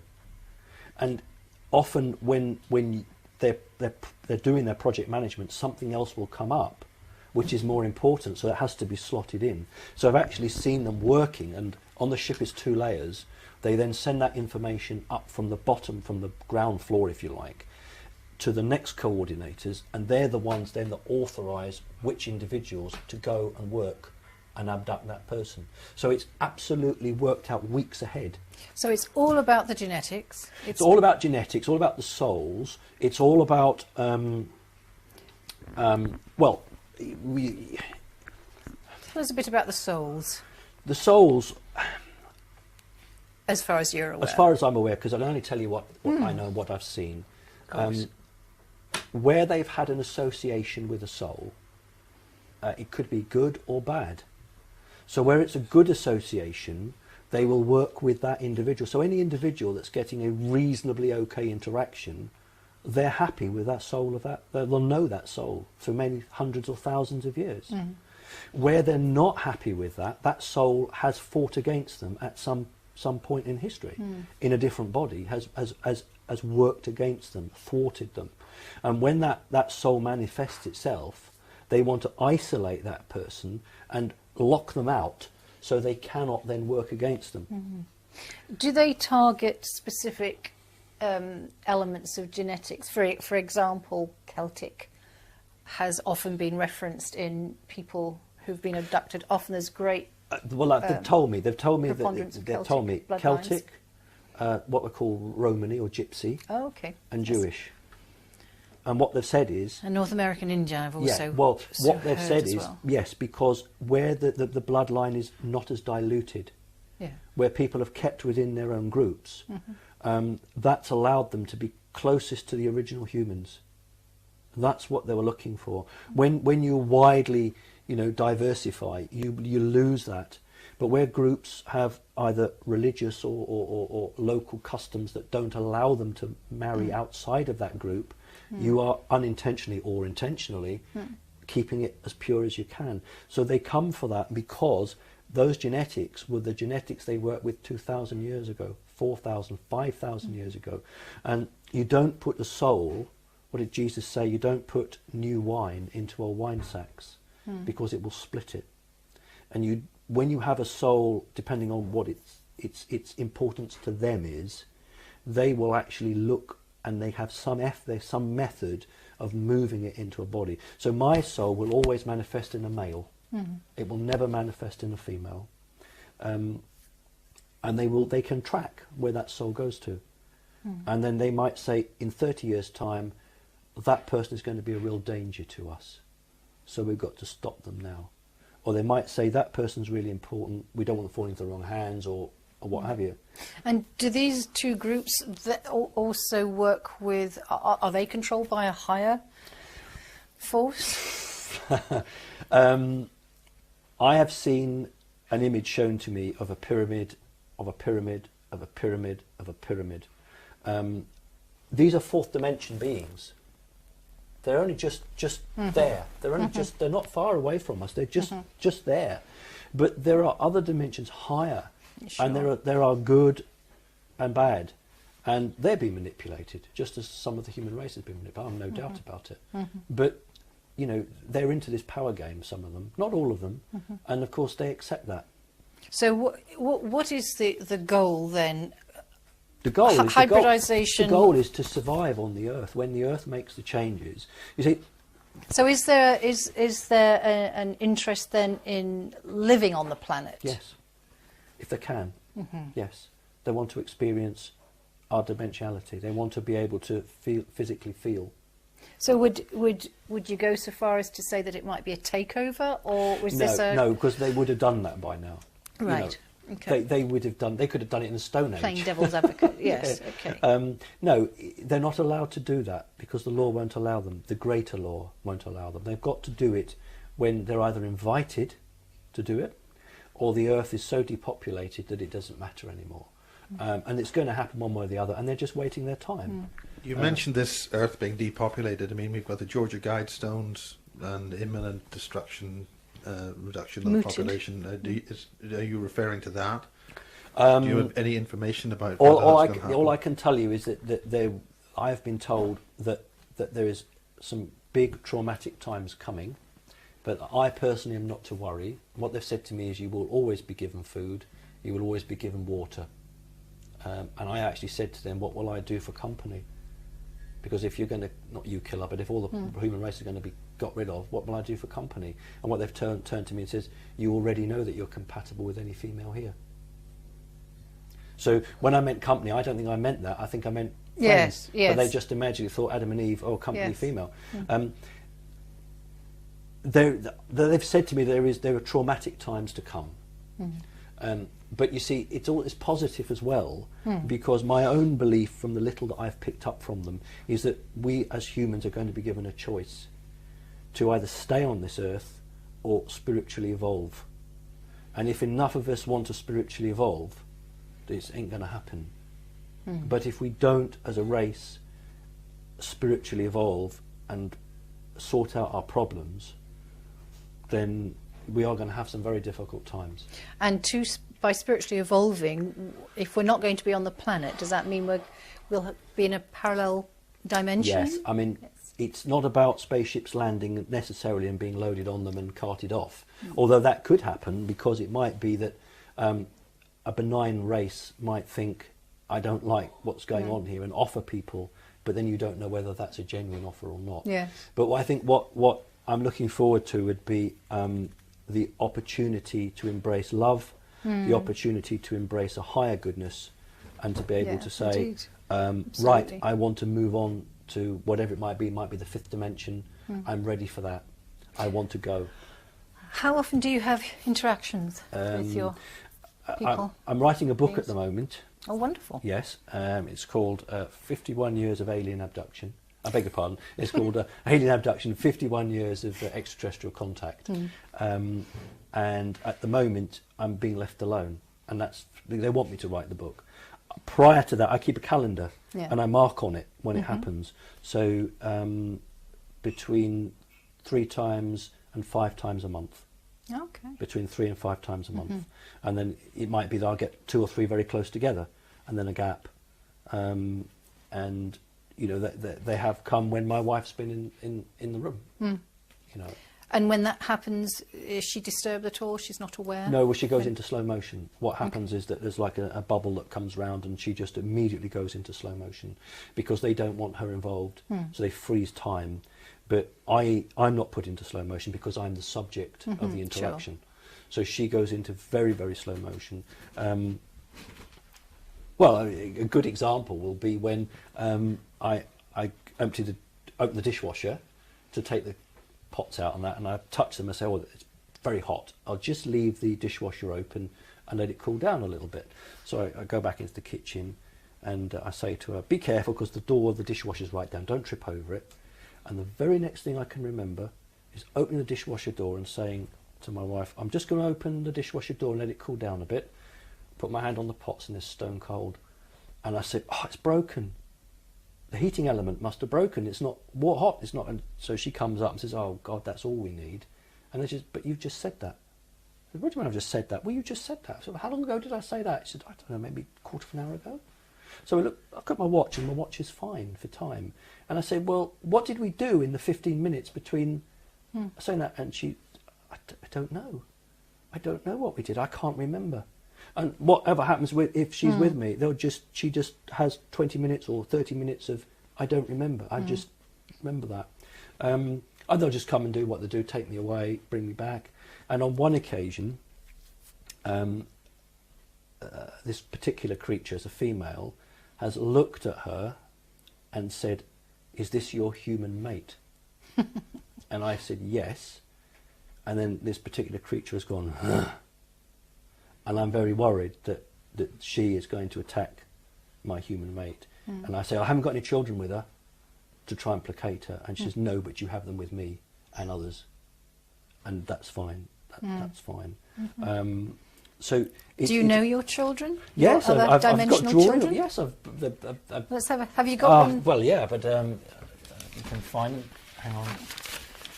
These are lion. It's a lion being. It's the same one that I talked to you about earlier on.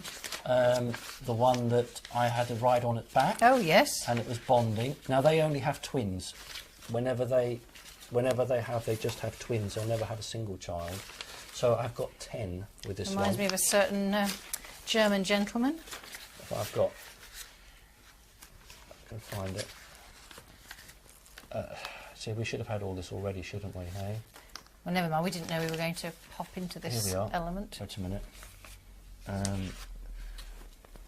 There they are. I'll just do the drawings here. I've got the names of 3 of them. I have sex with her, and that's quite graphic, so I won't say that. I've been taught to growl. Roar. Yeah, growl. So here are the kids. Now this one's Zaka. What they did was they dressed them up for me. All the girls had pink bows on their heads, and all the boys had blue ties, because they said you won't be able to tell the difference between male and female, and I couldn't. Oh, right. And they said also because it's in honour of the fact that they're half human and half for us. So we're trying to show like the human element to it.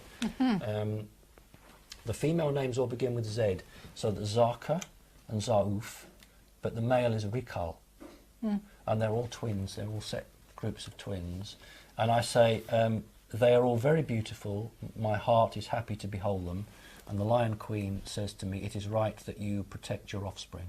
This is her attendant. She's actually a bodyguard. She's extremely strong. So Simon's picture there of his children. Have you had much interaction with them? No, they don't need me. No, it's just a case of they know as a human, I need that. You provided the genetic material. Yeah, they're saying to me, "This is what you've done. Here they are." Right. But they don't need me, and I say to her, "Do they know who I am?" And she says, "Of course they know who you are, the Adam. You've provided them the life, and willingly. I.e., they didn't forcibly take the genetic material from me. You've done it willingly, and that's very important to them." And she says here, This meeting has exceeded my expectations. The bonding has never been so strong. You have a word, love. Its meaning is different with us, but I say to you, the Adam, I love you. Now we must go. So they don't know, they don't feel and understand as we do, but they know the value of our words, so they'll use them to try and communicate. So this is the Lion Queen, who I was bonded with right back in 1963. As a little one. Have been for thousands of years. Every time my soul comes into another male body, she will come through. Now this is the really tough bit to grasp. She will live maybe 2,000 or 3,000 years old. She has the choice to rejuvenate her body, clone her body, but her culture isn't. It passes to the next daughter.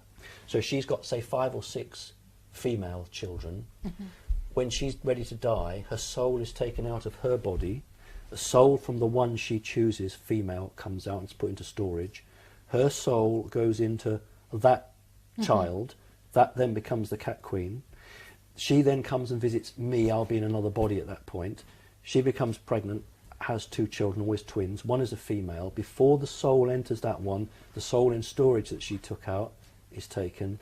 So in effect, the queen will always be a child of Adam and the previous one. Right. So that would be incest in a human. You're having sex with your child, but that's a human value. We've got to not think of human values, and it keeps it pure. It keeps the genetics exactly as they want it to do. And so this is definitely non-holographic sex, because it'll happen anywhere. If sex happens in front of a screen, I'm very, very suspicious of it, because it's a holographically produced female. Right. But here, this happens, well, anywhere. So, do you know how many you've got? I know you've said you've got 10 with her. Have you got? There's her sister, and there's 2 with her sister. Okay. So she decides who can come visit me. I wouldn't let him do that, because he'll bite through your cable. He will bite through your cable. You shouldn't be out. So the Queen decides, but that's totally separate from the genetics for making human-alien hybrids. Right. When often you hear people talk about hybrids, it's a bit confusing, because there are many sorts of hybrids. You could cross a mantid with a reptilian, or you could cross a grey with something else. I know what they mean. They mean human-alien Yes, hybrids. it's always human hybrid. Yes. Always So that's human hybrid. separate from this. This Yes. is part of some sort of cultural thing that's been going for thousands of years. Ah, okay. And do you know where the cat folk are from? They've said to me, Orion, and one group went to, is it Sirius or Sirius? Sirius. One group went to Sirius, but originally from Orion, and then a sister group, they call it a sister group, went to Sirius. Okay. And so you're writing your book, I certainly am, yes. and when do you expect to Early have it? next year, sort of hopefully spring of 2012. Okay. So hopefully, if it works out, and the chapters aren't too long, then it'll all be finished before the end of the year. And I will be covering it. I know that an awful lot of people have experience of a sexual nature with extraterrestrials. They just can't bring themselves to write it. You know, it's cool to say to a researcher, "Oh, I've seen a UFO," or "I've seen a little grey," but it's quite another thing to say, "I've had sex with an alien." And an awful lot of people have, but don't write it because they're just worried. I want the truth out there. This happens, it's true. And it's been happening for thousands of years. This is not new. Yes. This is what they do. They come down to the Earth, or we are part alien anyway, because we've been created. We are compatible. And, you know, when I'm with her, it doesn't seem unusual. When I look at those drawings and I think, good God. But when you're with them, it's just, this is normal. This is what you do. You know, and if it has been going on for thousands of years, well, I'll know her better than anybody else. True. Because she's the one constant thing in my life, clearly. What else would you say that you have sort of gained from this association? You Nothing, and to be honest with you, it's all from them, isn't it? It's part of the deal that obviously has been coined. She calls it the bonding. They don't have a marriage. There's no such thing as marriage. They don't understand the word marriage, but they have a bonding. And she says my necessity to fulfil the bonding is very strong. So in terms of what I get out of it, no, nothing really. I get friendship, because, you know, she's a nice creature. But and do they have any input into your education? You're teaching you anything? No, or, no, not at all. No, it's very one-sided. So that's a whole different element to the mantid side of you. Totally different. The mantid side is where I will get to see some superb technology, where I'll go on abductions and see some things which probably fairly horrific, but I can see why I was involved. See their spacecraft, see other creatures, operate machines, have some part of the future of the Earth. Can you describe any of those in detail? Machines, yeah. I mean, Or the craft, or the other people? Yeah, I mean, I've been on a craft where they've been to collect samples from the Earth, and they had what looked like a pigeon, and the bloody thing got loose and is flying around the spaceship. And there are 2 mantis, and they're about 8 foot tall, plus their arms are 3 foot, and they're trying to catch this poor bloody bird as it's flying around. And then one of them goes off and gets a device which is about so long with a handle. And now you know how they catch these creatures on the Earth. And he holds it up, and it's not a fan, it just draws it Like the a bird, magnet, like a tractor beam. Yeah. It just draws it to it, not fast, and then as it approaches, the mantis just puts its arm gently, hands around it, and then takes it away. So that I've seen them collecting specimens. Have you seen anything to do with animal mutilation or any of that? No, kind they of wouldn't thing? show me something like that because they know I'd be very cross. Yeah. I wouldn't be happy with that at all. Yeah. They won't show me anything. That's probably a problem, isn't it? They won't show me anything that I'll get upset with and cross.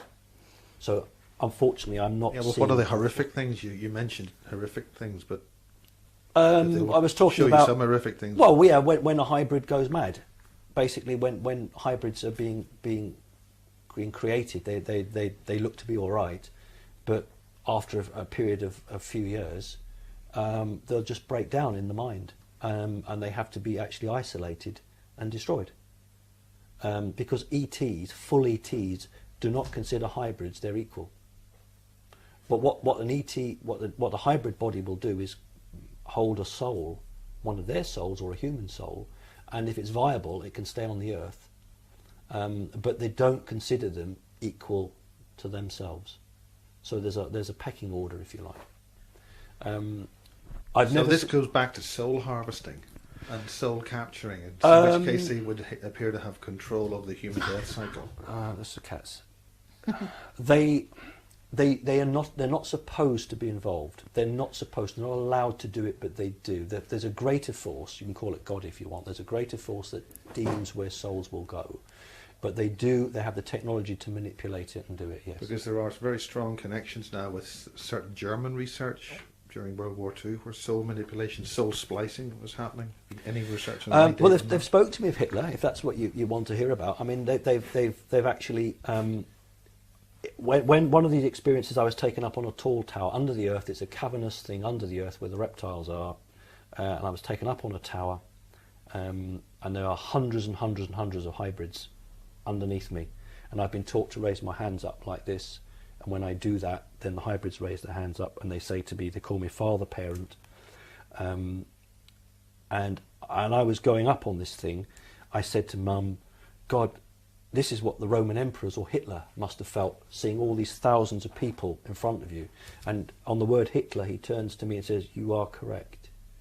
When you're dealing with a little grey, you have a certain head movement as a human you must use. When little grey is giving you problems, and it's the Orion group who teach this, and Hitler was taught that. And Can you demonstrate I those will do head it movements? for you. Yeah, I'll sit with my glasses. Let's say, for instance, I'm talking to a person, and I want to show that I'm totally disinterested, and I don't value them. I will go like that. Now that spooks out a little grey. A little grey can't cope with that, because although greys don't have emotions, they have programs in their heads, and when a human or a creature does that to them, they'll go into some sort of shock state, and it allows you to dominate them. But it's very useful in a debate with another human. If you're during halfway there speaking and you make that head movement, it just completely throws them. And Hitler But it's was, cutting off communication, isn't it? yeah, I can't describe it. It's more than that, yes, but it's something very subtle about it. And Hitler was taught that. Hitler was taught to do that, and he was, By whom? the reptiles, I presume, because what I've been told is that they had contact with Hitler before the war. You're talking about the reptilians, or Well, the Mantis said to me that the masters, and I think that's the reptiles. But they didn't say reptiles, they said the masters, and I think that means the reptiles. But it doesn't mean that the reptiles came down. The reptiles could have sent an agent down. Yes, it of could be course. the greys, Yeah. because the greys predominantly work for the masters. What I will tell you is that all the mantids have chips, implants in their left shoulders, which the reptiles put in there. The mantids agree to it. I have this hand, I call it my tech hand, and this hand is my emotional hand. I've got several drawings where I put my left hand on the shoulder of a mantid, and I can then communicate with the computers. So there's one drawing on the mantid mothership where I want to know what's going on. So I walk up behind a pilot mantid who's working a console, and I put my left hand on his left hand shoulder, and in the drawing I turn round to Mum and I say, "Oh, it's busy down there today," and he says, "Yes, there is a lot going on today." So that allows me to communicate. So the reptiles are wonderful, if I can use the word, at microsurgery, at nanotechnology, implants. They're brilliant at that. They can't be beaten. So the mantids, who are great at other things, say, "Well, we'll have one of those, please." We'll have that, because mantids work with humans. A lot of the abductions, the mantids oversee it. And so they need this piece to allow you to communicate. So I've never been taught to fly a spaceship. I couldn't fly one, but I can feel it. Computers, their computers are living. I can't describe it. They're like having a person in a room. Yes, sort of. If you can open a conversation with it. Biophysical interaction. Yeah, it's like talking to a great aunt or something. They don't have emotion, but they're friendly, hard to describe. So I would think, when they made the Masters, I would think they're meaning the reptile group, because it was a negative influence. It was a negative influence. Yes. And that was for its own purpose. Well, I was a Labour councillor in Hackney for and you 7 got years. a special 7 years. card, and it reached. Yeah. Okay. Can you newspapers. see that there if I hold One it sec. up? This January, went to our local card shop that had opened. It's called the Card Factory, and I went with my wife, and it's only been opened a little while, so everybody went down to buy discounted wrapping paper. And literally standing in the middle of the shop, because I don't like crowds, and I turn to my left and there's a carousel with some cards on it, and that card is slap bang in front of me. I snatch it off the carousel and I say to my wife, "What is my picture doing on a birthday card?" And she says, "What?" And I say, "What is my picture doing on an FUCKING birthday card?" And she looks and says, "I don't know." And I'm in such a shock that I actually go to the young lady on the till and I buy it, and I come home and I just sit here all day until 6 o'clock at night staring at this card, thinking, what the hell is going on? Because I never gave permission for that, and I don't even remember it. And I think, hang on a minute, there must be other of these cards, and I need to speak to my solicitor. So the next morning I went down, I went to see my solicitor, and although he was consulting, his assistant went and spoke to him, and he said, "Well, first thing you need to do is get all the cards." And he said, "Unfortunately, I can't help you because it's intellectual copyright. There are only 3 or 4 solicitors in the northeast that will do it, but here's a list." So I went across to the shop and I thought, God, supposing there's 100 of them, they're £1.39 each. Maybe they've got 1,000 of them. So I said to the young lady, "How many of these have you got?" So she said, "I'll go in the store and I'll have a look." So I went, sort of waiting, crossing my fingers, and she said, "I've got 7. And I thought, oh God, they've sold all the rest. They've only got 7 left. I said, "I'll buy them." And then I put the envelopes on she said, "Oh, don't you want your envelopes?" I said, "No, because I only want the cards, that's me." So she looked at the card and said, "Oh, yes." And I said, "Well, I'm not happy about it because I didn't give permission." So she's obviously, "Oh dear, all right." And, so what I did was I phoned up the actual company that sold the cards, Card Factory, and a very helpful managing director spoke to him. He said, "Look, I'll just go away and check it." Came back and said, "I've gone through the paperwork and I can pleased to tell you that we followed the code of conduct. We bought this picture from another company called Paper House. Here's the phone number for the managing director." So I phoned Paper House, same thing, went and checked his records, came back. Yes, he said, "We bought this picture from a company called Photo Library." But he said, "You'll have a problem because they're in America." I said, "All right, okay." So got all the Photo Library, very unhelpful. "All right, we need to know who you say you are." So I said, "Okay, how do we do that?" So he said to me, "Well, you tell me when that picture was taken." So I said, "Well, looking at the picture, I think it was taken in 1998. And he said, "Oh, good enough. It was taken in 1997. You are who you say you are. What we need now is some more proof." So I had some election leaflets when I stood for re-election around that time of me on posters and leaflets, and I emailed that to him. He said, "Oh, right, okay." He said, "Well, what I'll tell you is that the name of the person here is not your name." So I said, "Right, are you telling me that's not me?" And this was a killer. He said, "Oh, no, I'm not saying that's not you, just the name I've got for that person is not you. Taken by somebody who lives in Texas photographer.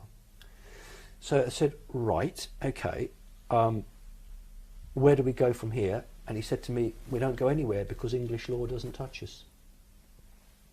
We are not subject to your laws in England. And further research has shown that most photos of birthday cards are all held in America. Seattle, the company. So anyway, I then phoned up the other companies and said, look, I'm really unhappy about this. And he said, oh, don't worry. He said, we've withdrawn the card. We've withdrawn it. I said, oh, is that because I made a complaint? He said, no, it was a test run. It was a test run and we've withdrawn it. I said, well, how many cards did you make? He said 7. I said, you're telling me all you made was 7 cards? I said, I've got 7 cards. He said, oh, you've bought our entire stock. I said, how can you possibly know if a card is going to be successful if you only print 7? He said, oh, I'm only the managing director. I don't worry about that side of it. So I said, okay, how many shops did you send it to, these 7? He said, oh, one store. I said, which store was that? Oh, your store in Whitby. I said, you're telling me then that a picture with my face on it, you only print 7 cards and you only send to one store, which is the store I live in. And do you know what he said to me? It's a small world, isn't it? And I knew he knew much more than he was letting on. So fine, okay, I'm not going to get anywhere with that. 7 emails later to Photo Library in America, no reply. I thought, sod this, I'm going to go to the newspapers. So I did. I went in, told them the story, and I thought, well, they might do like page 2 of it. I got front page. Big picture, we came to the house, big picture of me. The reason I did that was I wanted pressure on the American company. I wanted the newspapers to phone up that company in America and say, what's all this about? And they did. They phoned them up, and I got the editor of the newspaper phoning me up, and he said, off the record, when somebody says to us no comment, we wonder what you're hiding. He said, you've come to us, Mr. Parkes. He said, we've checked into your background. We know you're telling the truth. He said, we've been on to them. All they'll give us is no comment. And he said, do you want me to take this nationally? And I said, no, because I have an inkling of what this is about. And he said, I understand what you're saying to me. He said, we do come across things like this sometimes. He said, you're probably being very wise. So in short, it doesn't say, it says Sir Geoffrey was about to discover that bears don't just shit in the woods. It's not saying to me, if you shit on us, we'll shit on you. It's not saying that. What it's saying is, we know what you're up to. Yes. But I don't know what I'm up to. That's been identified as a Phantom 4 Rolls Royce. All right. Okay. I have no recollection of ever being in there. Who was here? Okay. Well, that is one of those interesting anomalies, hence it's been called anomalous. Well, anomalous in our title. So thank you very much. Thank you very much indeed. Thanks very much, Simon.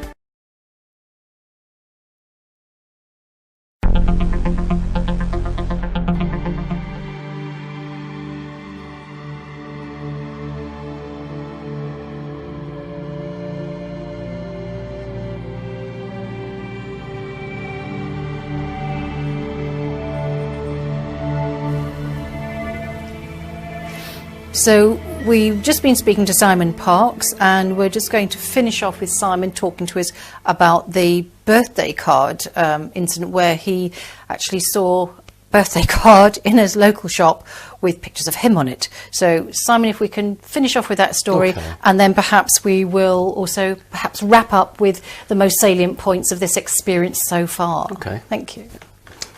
Just to finish off with the birthday card, good friend of mine, I won't mention his name, just call him John. He's an ex-Ministry of Defence policeman. He was a dog handler. And he'd had a conversation with me on the telephone regarding my birthday card. We refer to MI5 as the firm. And we had a maybe 20-minute conversation. 2 weeks after that, he was stopped in County Durham by a police officer who said, I'm arresting you for driving without a driving licence. So John said, well, how can that be? I've got a driving licence. And he said, well, not according to the DVLA. It was revoked 21 years ago. Oh. So he said, well, how can that be? Because 5 years ago, I renewed my passport and I had to use my photocard licence. So the police officer obviously wasn't stupid and said to him, I can see something's not right here, but I have to go by what the DVLA tell me. I should by rights arrest you, but I'm not going to. If you can get another named driver insured to take the vehicle away, I'll let you sort it out with the DVLA. So he phoned the DVLA several times and got no reply. 2 months later, 8 weeks later, he hadn't been able to drive because he had no driving licence apparently. He got a phone call from a young lady from the DVLA who said, just phoning to let you know that your driving licence has been reinstated. Oh. So he said, oh, that's really good. Why has it been reinstated? And she said, I don't know, the computer screen doesn't tell me that. And why was it revoked? Well, that's what he asked. And the reply was, I'm sorry, the computer screen doesn't tell me that. So anyway, he then didn't phone me. We had a meeting for something else, and he came out of the house first off and took me aside. And he said, look, he said, Simon, he said, I piss them off and I get my driving licence taken away for 2 months. You piss them off and you get a birthday card. And I said, well, you've either got it or you haven't. But the sad thing is from that now that he no longer wants to telephone me because he's obviously aware that the line's been listened into. He won't phone me. It doesn't want to come to the house anymore. But we have meetings on other issues when there are other people. And it's just very sad that what was a good friendship has now been forced because of outside influences. But it just shows how things are manipulated. And it does impact on... Oh, of course it does. And he's now very frightened because his business, he relies totally on the car. And if they've taken it away once, they'll take it away again. So it was a warning, and he's... Yes, he took it as a serious warning. Definitely. And how would you... So you've had a good few years of experience now of all this interaction. How would you say it's impacted on your general domestic daily living? Academically, it's had a terrible effect on me. I don't have a university degree, and I'm sure if I hadn't been interacted, I probably would have had a reasonably good academic background.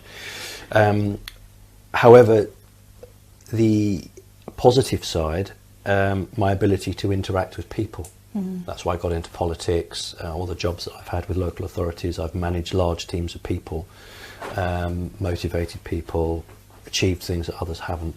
So from that perspective, it's been enhanced. So do you also feel that you had any particular accenting of any abilities or giftings in a higher intuitive perspective or manner? Oh, very perhaps? long words. Yes, I don't know quite how to put it succinctly, really. Well, I mean, I can bend knives and forks with my mind, but unfortunately, apart from going into a circus, it doesn't really do you any good. It doesn't pay the bills. No. I think what I would say is that the advantage has been to a wider learning, a wider understanding that the crap that is told to the mass population just isn't true. Yes. I have seen beings from another dimension, and I know that what we're being taught in school is wrong. Yeah. The problem is that you have to try and cope with this. You have to, when you try and find someone to talk to, there isn't anybody. It's something that people will run shy from, and so you tend to think, well, I'll hide it. I'll internalise it and I'll hide it. And I said during the earlier interview how I rationalised things away to try to cope with them when I was much, much younger. But the only reason that I'm competent to sit here and talk to you is because those experiences have been positive in as much as, to my knowledge, I haven't been physically abused. When I've asked them a question, I've had an answer. They've actually asked me before they've done something. So if they want to do something, they'll say, can we do that? Do we have your permission? So I've never felt a victim.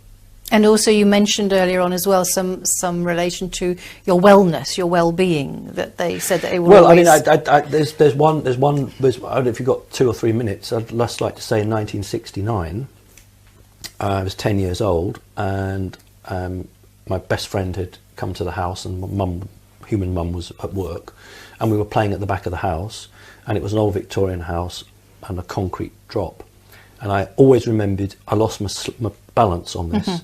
I have no recollection of falling, no recollection of hitting the ground at all. But all I ever remembered until recently was, next minute was standing by my bed, pulling my bed covers back and saying, oh, I don't feel very well, and getting into the bed. And my friend, who had gone running in to get help, of course nobody was in the house, came running out and saw me and was running at full pelt and stopped. And what he said was that when I was on the ground, he was calling me and I wasn't speaking, and he said, I thought you were unconscious. And he said, how did you sort of get yourself up? The memory I've had back, I remembered the moment that I lost my footing. I have no recollection of falling or hitting the ground, but the next thing I know is a crow, a big black crow, huge crow, flying towards me. And I'm thinking, don't land on me because you'll crush me. You're such a big... And it flies down, and then its wingtips come round and it like picks me up. It tucks its wingtips under me, under my back, and then lifts me up. You know, like you would hold something like that. And it flies off with me, but it doesn't flap its wings because it's holding me like that.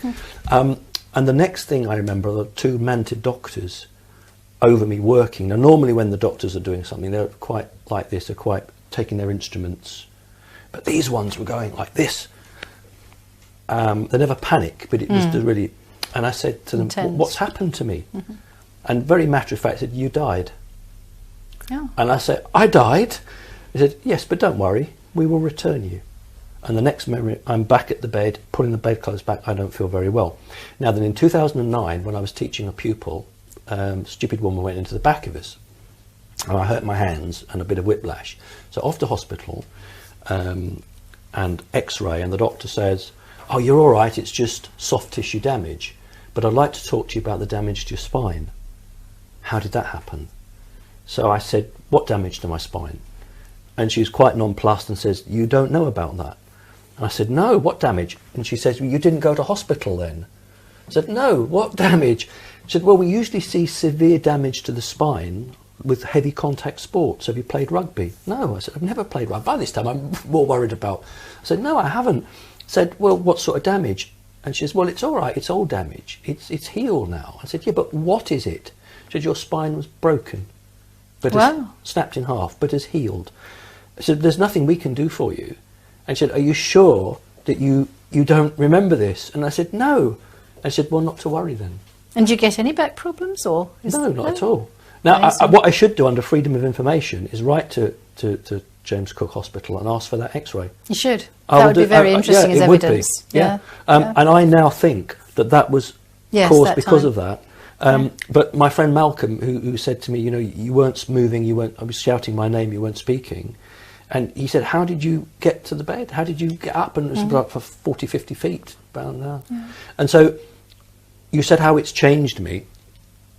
It doesn't make me grateful of them because they only do what they want to do, and it suited them. You know, I'm not a fool. They call the shots from that perspective. But whatever it is about me that interests them, it's enough for them to do that. Yes. Yeah. It's enough for them to do that. So there's a definite relationship between us. And you could say they're very, very clever because I've never been pushed away once. Never been pushed away, never been hurt, never raised a voice, never been angry, always asked me. In fact, they've been nicer to me than people. Isn't that a horrible thing to say? But that's the reality of it. Yes, you did mention that. More genuine in that sense of the word. If they've lied to me, I haven't caught them out yet. But then they don't show me things that they know I won't like. So it's very selective. Yes. They'll only show me stuff that they know I'm going to be okay with. So I do realise that. But it seems to me that I've been around them for thousands of years. I know I haven't. It's 51 years, but it seems that it's thousands of years. So therefore my relationship with them, I know them better than most people on the earth. Human. So that's really, I think, what I just sum up to answer the question, that what have I got out of it? I've got a wider understanding and a wider knowledge. Go on then. A wider understanding and a wider knowledge, but I haven't got anything material out of it. And the book that you're writing, just to wrap up, because I would like to bring in a friend that we've got visiting who's Wyn Keach, and I hope that he'll stay for some chat and discussion, which would be great. But are you doing that on from their suggestion, or is this some impulse within you since, you know, you've come come to a sort of certain path in your life, or I have no knowledge of them saying I need to do it, but I really feel driven to do it. You know, Look forward to reading it. I feel I have to do it. Yes, well, hopefully it'll be out early next year, so fingers crossed. Fantastic. And let's hope you'll be able to speak at it at an AMMACH conference. Oh, too. yes, that would be fun, wouldn't it? Well, let's invite Yes, Win let's do to that. come and join us. So we have a guest with us who's joined us, Win Keach, and we're going to have a chat with him about some of his experiences and information, not necessarily as a contactee, but certainly someone who's been in the field of research for many years. Yes, Hello, Win, and in the welcome. field is definitely a good pun. Yes, you I spend most of my time up to my knees in rainy, wet cornfields, filming things in the pitch darkness. That's probably the thing I'm best known for. But what a lot of people don't realise is that 20 years previously, I'd also been a very active UFO researcher Yes. and photographer and investigator, with quite a degree of success, which has helped me make better understanding of the crop circle phenomenon, which obviously is something that's peripheral to it initially, but actually turns out to be driven by the same kind of relationships with non-corporeal entities that you tend to find in the UFO environment. And do you feel that do you feel that it's all entity creation of the crops? Oh, I mean, I know The crop circle phenomenon is very complex. It ranges from human activity, making artwork and designs for whatever reason, right up to the ones I've been tracking particularly, which is some discarnate consciousness which was interacting with local energy to produce complex formations that communicated directly to people. And again, the communication, or what? Well, what was the communication about? Can you say what it's it all represented? connected. It's all connected to the reactivation of DNA within people. Yes, hearing about that a lot. It's very much. It's actually a multi-factor authentication process that I identified, and it's one of these things where you start to engage in the process. It provides you with a credential which you are then challenged to understand. It then produces something else, and all the time you're connecting to the energy signature of the formation that you've been into. Yes. And from that point onwards, your DNA is linked to it. And as you go through this process, you're led from one understanding to another, until the communication has converged to a certain point. And I think for many people, including myself, that effectively reached the conclusion last July. Right. And that What was about your work with the Rendlesham Forest UFO event, so the DNA specifically with the 1980 participants of the 1980 Rendlesham Forest Bentwaters incidents? That's very interesting in itself, because of the work I'd carried out for the previous 15 years, studying the crop circle phenomenon and the connection to DNA activation. When I was presented with the opportunity to assist Linda Moulton Howe to film the 30-year reunion activity actually in the fields in the dark, because there was potential for things to happen there, I was asked as a night filming expert to go down and cover the fields, which I did. But in doing so, I obviously met John Burroughs, Jim Penniston, and found them to be very, very interesting, very decent people. And talking to them, they were quite surprised how much I knew about the DNA communication side that they were personally aware of, but obviously hadn't made very public. Right. And because of that, I was able to show that I'd encountered exactly the same thing in the crop fields with the crop formations. And as a result, the same process was going on here in a different form. So although on the surface it would look as if they're two completely disconnected things, actually the process that's going on is identical but for different reasons. And do you think that's happening planetary-wide? Yes, and I think at various levels. I think there are many external influences now that are using this window of opportunity to access human DNA as it is now, before there are any significant changes internally to it, so that they all have their own agendas for either rejuvenating their own gene pool, because we share common genetic material from our long history in this planet, and also for forward hybridization, so that they may be able to enter this reality in a corporeal form. So there isn't just one or two or three separate off-world interdimensional entities doing this. There are dozens, and they all have slightly different agendas. And also on another sort of maybe slant or level, do you think there is also the element that the DNA, as it becomes more activated or light encoded or whatever that a process is, that there is then what is becoming known as the ascension process going on? Now, whether ascension means that we just are able to access higher frequency realization of whom we are. It's part of that. I don't buy into the full ascension. I know it's a difficult word. I was looking for another word. In that I don't see that you're going to wake up one morning and suddenly the whole world's changed to a different frequency vibration. What's actually happening is that we've gone through a crossroads in this last couple of years, and people that are moving down an evolutionary path where they become able to access higher and higher frequency components are doing so, and that is definitely happening. And this is why entities that are at lower frequency perspectives are trying to access us now, because we're actually starting to recede from their reach. Right. But I see that humanity is probably going to split into two fundamental routes.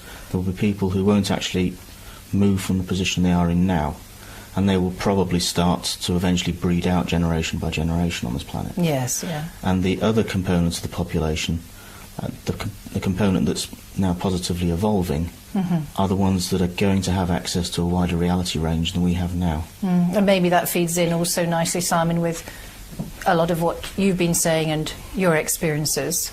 Would you say that's what... I think Wynne knows what he's talking about. I think he's hit it right on the head. Yes, absolutely. In terms of my experiences, they've made it very clear that they say to me, you exist on two worlds. So they want my genetic material, particularly for the hybridization. I do agree that we're not going to wake up one morning, hallelujah. No. It's a period of time, but it's already started. Yes. Yeah. Yes, that's also the way I see it. I see it that, for instance, the species that Simon has had dealings with are one of a type that are looking to our near future, where they'll see that the percentage of our population is going to effectively devolve out of existence. And so there is going to be some capacity within this reality range for people who can exist in both states, to provide genetic material that can be used in hybridization, so that they can take up some of the capacity that's made available. Right. Yeah. No, that really is interesting. Yes, and I think it goes to the question you asked, why is there that capacity? Where will all the humans go? And I mean, that's where it becomes very difficult, a very difficult debate. Yeah. Yes, well, there's lots of different thoughts on that, aren't there? Parallel dimensions, universes, and planets, and bodies, and what have you. But specifically, in what way are you talking about? Are you talking about toxic takeover, soul? I'm saying that if the extraterrestrials wanted to take over, they would have done so. So they haven't done so. So they're waiting, what I would call in a natural way, for when the time is right, when there becomes a vacancy, let's put it like that there becomes a vacancy on this earth where they can move in without having to come by in force. In other words, you're talking about termination of the existing human species, yes. New World Order activity. Well, yeah, and what I'm saying is that they won't come here until there is plenty of land for them. Now, so when we've done the job ourselves. What makes that available for them? Well, they're not going to do it themselves. You're hedging on this. Of course I am. Of course I am, because it's what you mean. Well, I can only tell you what I've learnt from them, and I don't have all the answers. I've never pretended to. All they've said to me, and I'll repeat what I said earlier, is that there is going to be a very difficult time on the earth. But you, and that's me, you will always be provided with food, and you will always be provided with water. And then when I said, what will I do for company? They said, well, you already know you're compatible with any female here. So what they're saying to me is there is going to be a time of either natural problems or governmental enforced problems, and that there will be a time when there are fewer people on this earth, and that's when we're going to come in. So it won't be that there'll be necessarily a landing and a great big battle. I think, you said it yourself, we'll do it for them. Our governments will do it for them if we let them. if we let them. Yes, What would you say of Chris Thomas's work about the Anunnaki and the Valon threat, who have seemed to be following that agenda? Have you heard of his work? Yes, I mean, they don't use the word Anunnaki. I mean, well, I won't talk about names that we use. They have their own names for them. But what they've said is that the time is coming, and it'll be a time for them. They've also said that the door is closing, and that relates to what Wynne is saying. They've said to me the door is closing, that their opportunity to do what they wanted to do is diminishing, but until very recently, they haven't had the technology to make a stable hybrid. What they've said is hybrids have only lived for a few years, and then they go, we would call it insane. They just don't survive. And so that's pointless, because you put a soul into something that's only going to last a few years. So they've been working like crazy to create that. They've said to me they have contacts with governments, they have intermediaries. I've seen, you look on the net, they have what they call super soldiers. Super soldiers are only humans copied on an extraterrestrial form. Hitler did it. I mean, we've got to wake up to this. Hitler called them the SS, the Schutzstaffel, the security staff. The ones that the extraterrestrials have are called super special human soldiers, SSHS, and in reptilian it's SUS. SUS. That's how a reptilian will say it. SUS. Super special human soldiers. I've seen them, and they are humans, and they don't sort of go in a tank and see how long they can stay in a vat of cold water. Not that sort of. That's what the American government is trying to create. It's trying to do a very poor copy of what the extraterrestrials have had, and have had a long time. The extraterrestrials have always used humans to fight their wars for them, but now they are more advanced. The super soldiers from the extraterrestrials will have a very strong power suit. There are rifles. When they put the helmet on, there's something that goes into the mouth, and I don't know if it's a DNA contact or what it does. I've never worn one. I'm not a soldier, thank God. I've reviewed them. When I've been in an extraterrestrial body, I have reviewed these soldiers. I wave my rod anti-clockwise and go along, and they salute. They salute by holding the weapons like that. But they're humans. And there are groups of humans who will be used at key points. And my understanding is that it will be when a government goes down a certain route, and they will have just a small group. These aren't thousands and thousands. They're numbered in the hundreds. But they will use them at key points. Yeah. Because they will expect human soldiers to do the jobs for them. Yeah. That's something I've actually found with, for instance, the shadow entities in the crop circles. They have little to no physical impact upon our reality. They appear in our reality frame. You can see them, well, you can't really see them with the naked eye, but you can see them certainly with infrared cameras, and you can see their activity. But they haven't the ability to physically bend one stem of corn. But they seem to specialise in persuading people to do the work for them. And all the for instance, setting up a psychological imprinting of some kind. Well, yes, they seem to have control over certain sort of networks of people, and certainly the harassment I suffered was all from people that they'd sent, and yet I'm there alone in a field looking at these things, looking at me. They can just come over on the van door and knock and pass on the message, but they can't even do that. They have to send somebody to do it, which to me tells me they have really no physical direct influence in this reality at this moment in time. And that's when I put my hand through one. Exactly, I actually put my hand right through one. There's no substance to them. So they if they want their jobs doing, they've got to have to use humans to do it. And you have encountered a positive one, sort of teaching you at some point, I don't say haven't you? positive. I think that my relationship with it was positive. Right, in other words, I didn't see it as it anything came to me as a teacher to teach me something, and I just accepted it as a teacher. I didn't have negative or positive feelings. No, you were okay. I have had a recent experience of a shadow. It didn't do anything to threaten me, but it attempted to overrule me by being something like 20 feet high.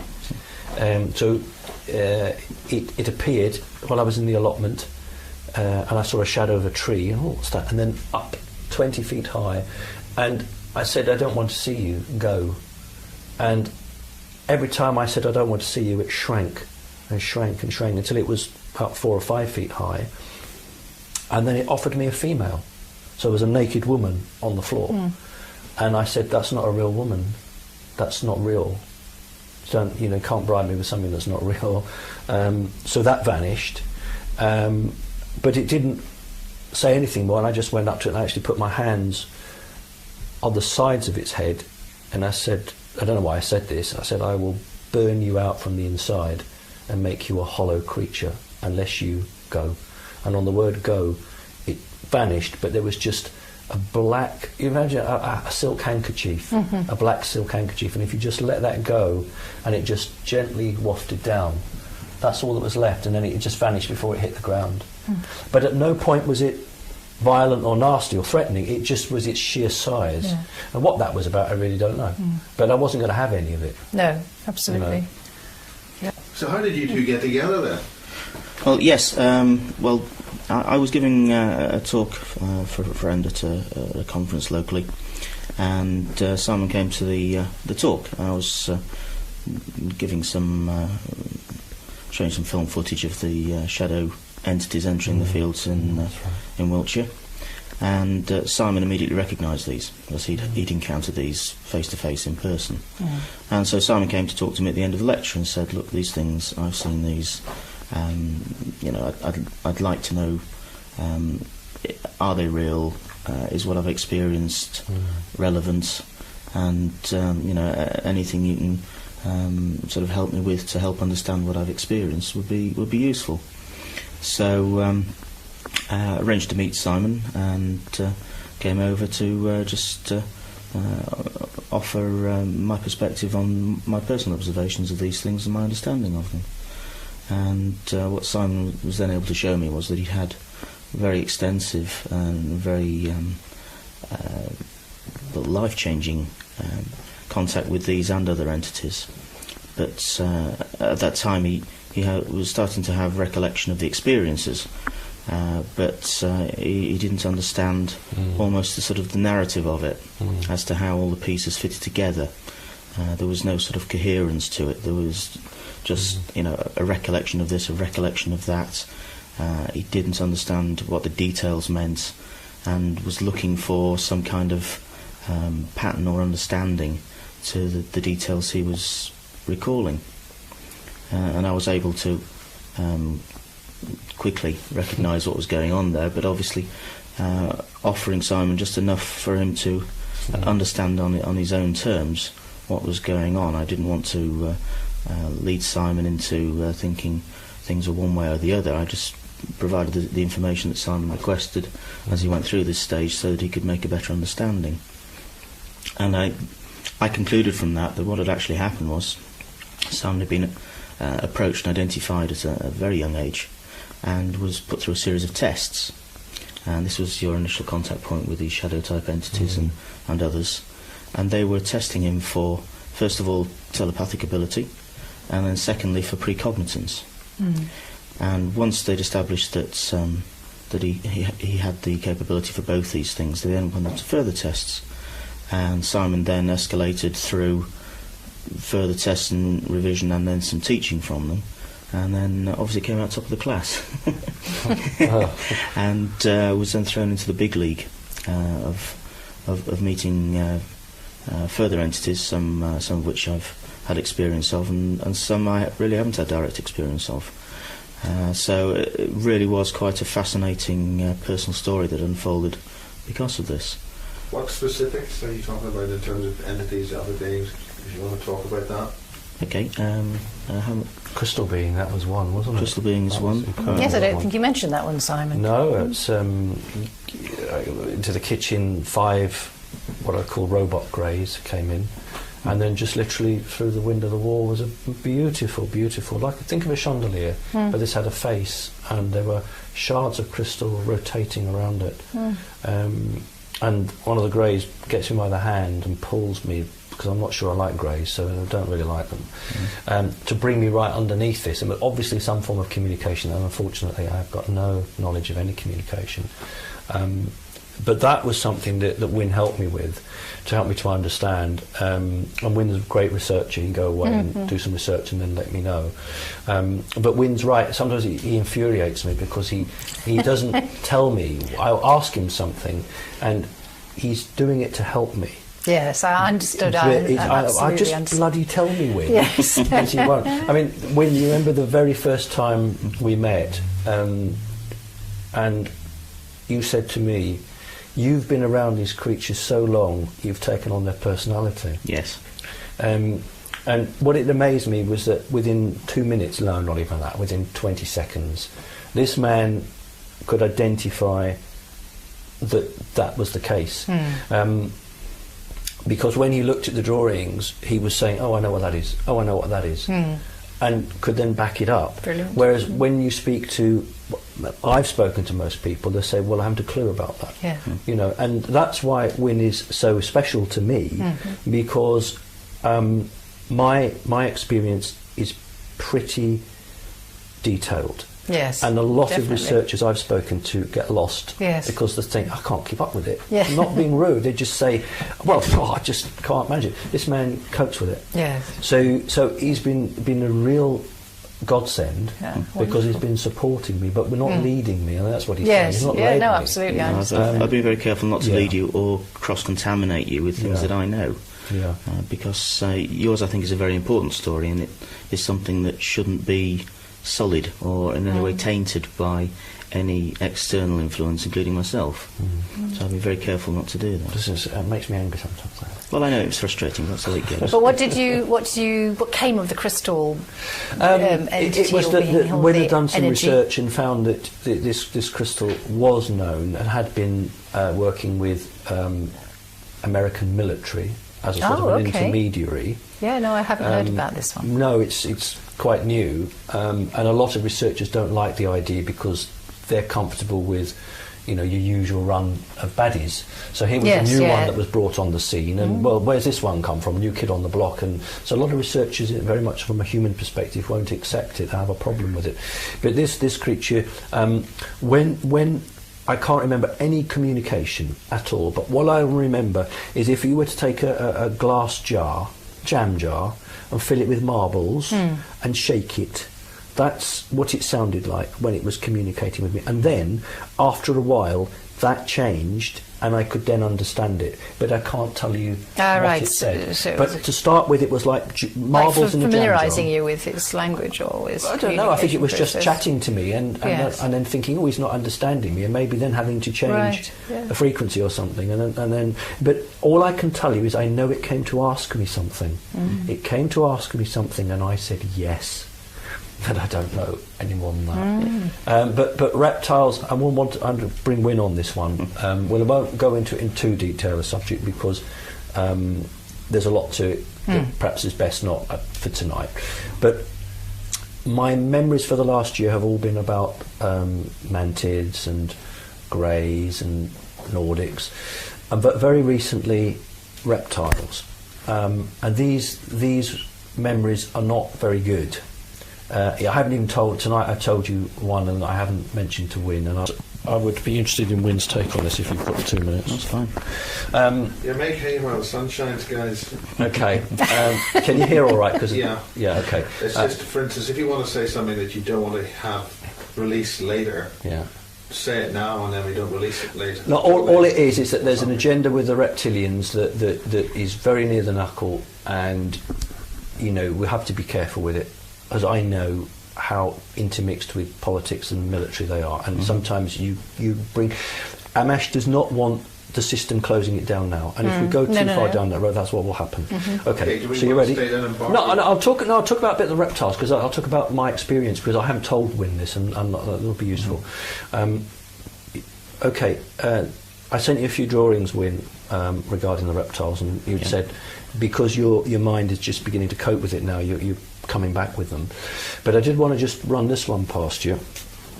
The reptile that threw Adam and Eve out from the Garden of Eden. I went to see that one, and when I saw it, I referred to it as Daddy. Ah, that's Okay. And he took me and put me in a chair. Well, no, he asked me, would you like to go in the chair? And said, what would you like? And I said, what can I have? And he said, how about a nice young female? So I was able to think of a female. That And this is when you're 6 and a half? 6.5 years old. And I said, I like that lady on the Fry's Turkish Delight advert. I'll have her. So he said, think of her. I think of her, there she is. He said, do you know what to do with her? No. He said, if you like, I'll enter your mind and show you what a human female is for. So we have sex with her. She's just a holographic thing, but he shows me, and he's very graphic, and he shows me all what to do. And then he says, we have shared a female together. Now would you like to eat her? And this is horrendous. Okay, unless you've this is horrendous. This is holographic, and I say no, because if she's going to be pregnant, I want the baby to be like me. And he says, no, it's only in our minds. It's not. She's not manifest. That's the word he used. He said, but you have to do this, otherwise we won't be father and son. And I say, well, I thought we were father and son. He said, no, but in our law, a father must share the feast of a vanquished foe for us to be father and son. So I do have a go at it, and it's holographic, it's not real, but she screams like hell. And he says, enough feasting. And then he says to me, would you like to command armies? Said, with your tactical mind, with your ability to lead, you could go from star system to star system, bringing order where there is disorder, rule of law where there is chaos. He has it all laid out, and I all the time say no, no, no, no, no. But the worrying thing for me is that although we agreed to disagree, he said the offer is still open and will always be open to you. Yeah, this seems to me it's an analogue of the hunting tradition of blooding. It's trying to form an agreement or a bonding in blood. So I think that entity was trying to trick you into forming an agreement with it, so that it could pursue its own purposes under that agreement, even if you didn't know the extent of it at that time. Right. So I think you did exactly the right thing to reject it. And certainly the reptilians do display sort of cunning and deceit at every twist and turn. And you can see from your experiences peripherally with them in your earlier experiences how they will use projections in your mind to try and change your mood or change your approach or attitude towards something, so that if they want to try and control you, they want to project an image of something that will calm you down or convey authority to try and shepherd you in one direction. So yes, they certainly seem to be deceptive creatures. This one had wings, not great huge wings, small little wings, but a most horrible face. When I draw the manted probably think face, that of you. right? When I draw the manted face, it's fairly accurate. Yeah. But with this one, it's more horror is in the true sense of the word. Horror in the true sense of the word. But at least it's showing me what it looks like. That's the one good thing. That's its reality. I wonder if these also relate to, and you probably know, Wynne, the Phil Schneider experience as well, because I don't know if you know that story, and I don't know all the details now because it's a long time since I looked at the story, but basically he's a geologist, is that correct, Wynne? And he goes... Allegedly, yes. He yes. had a firefight with them. Yeah,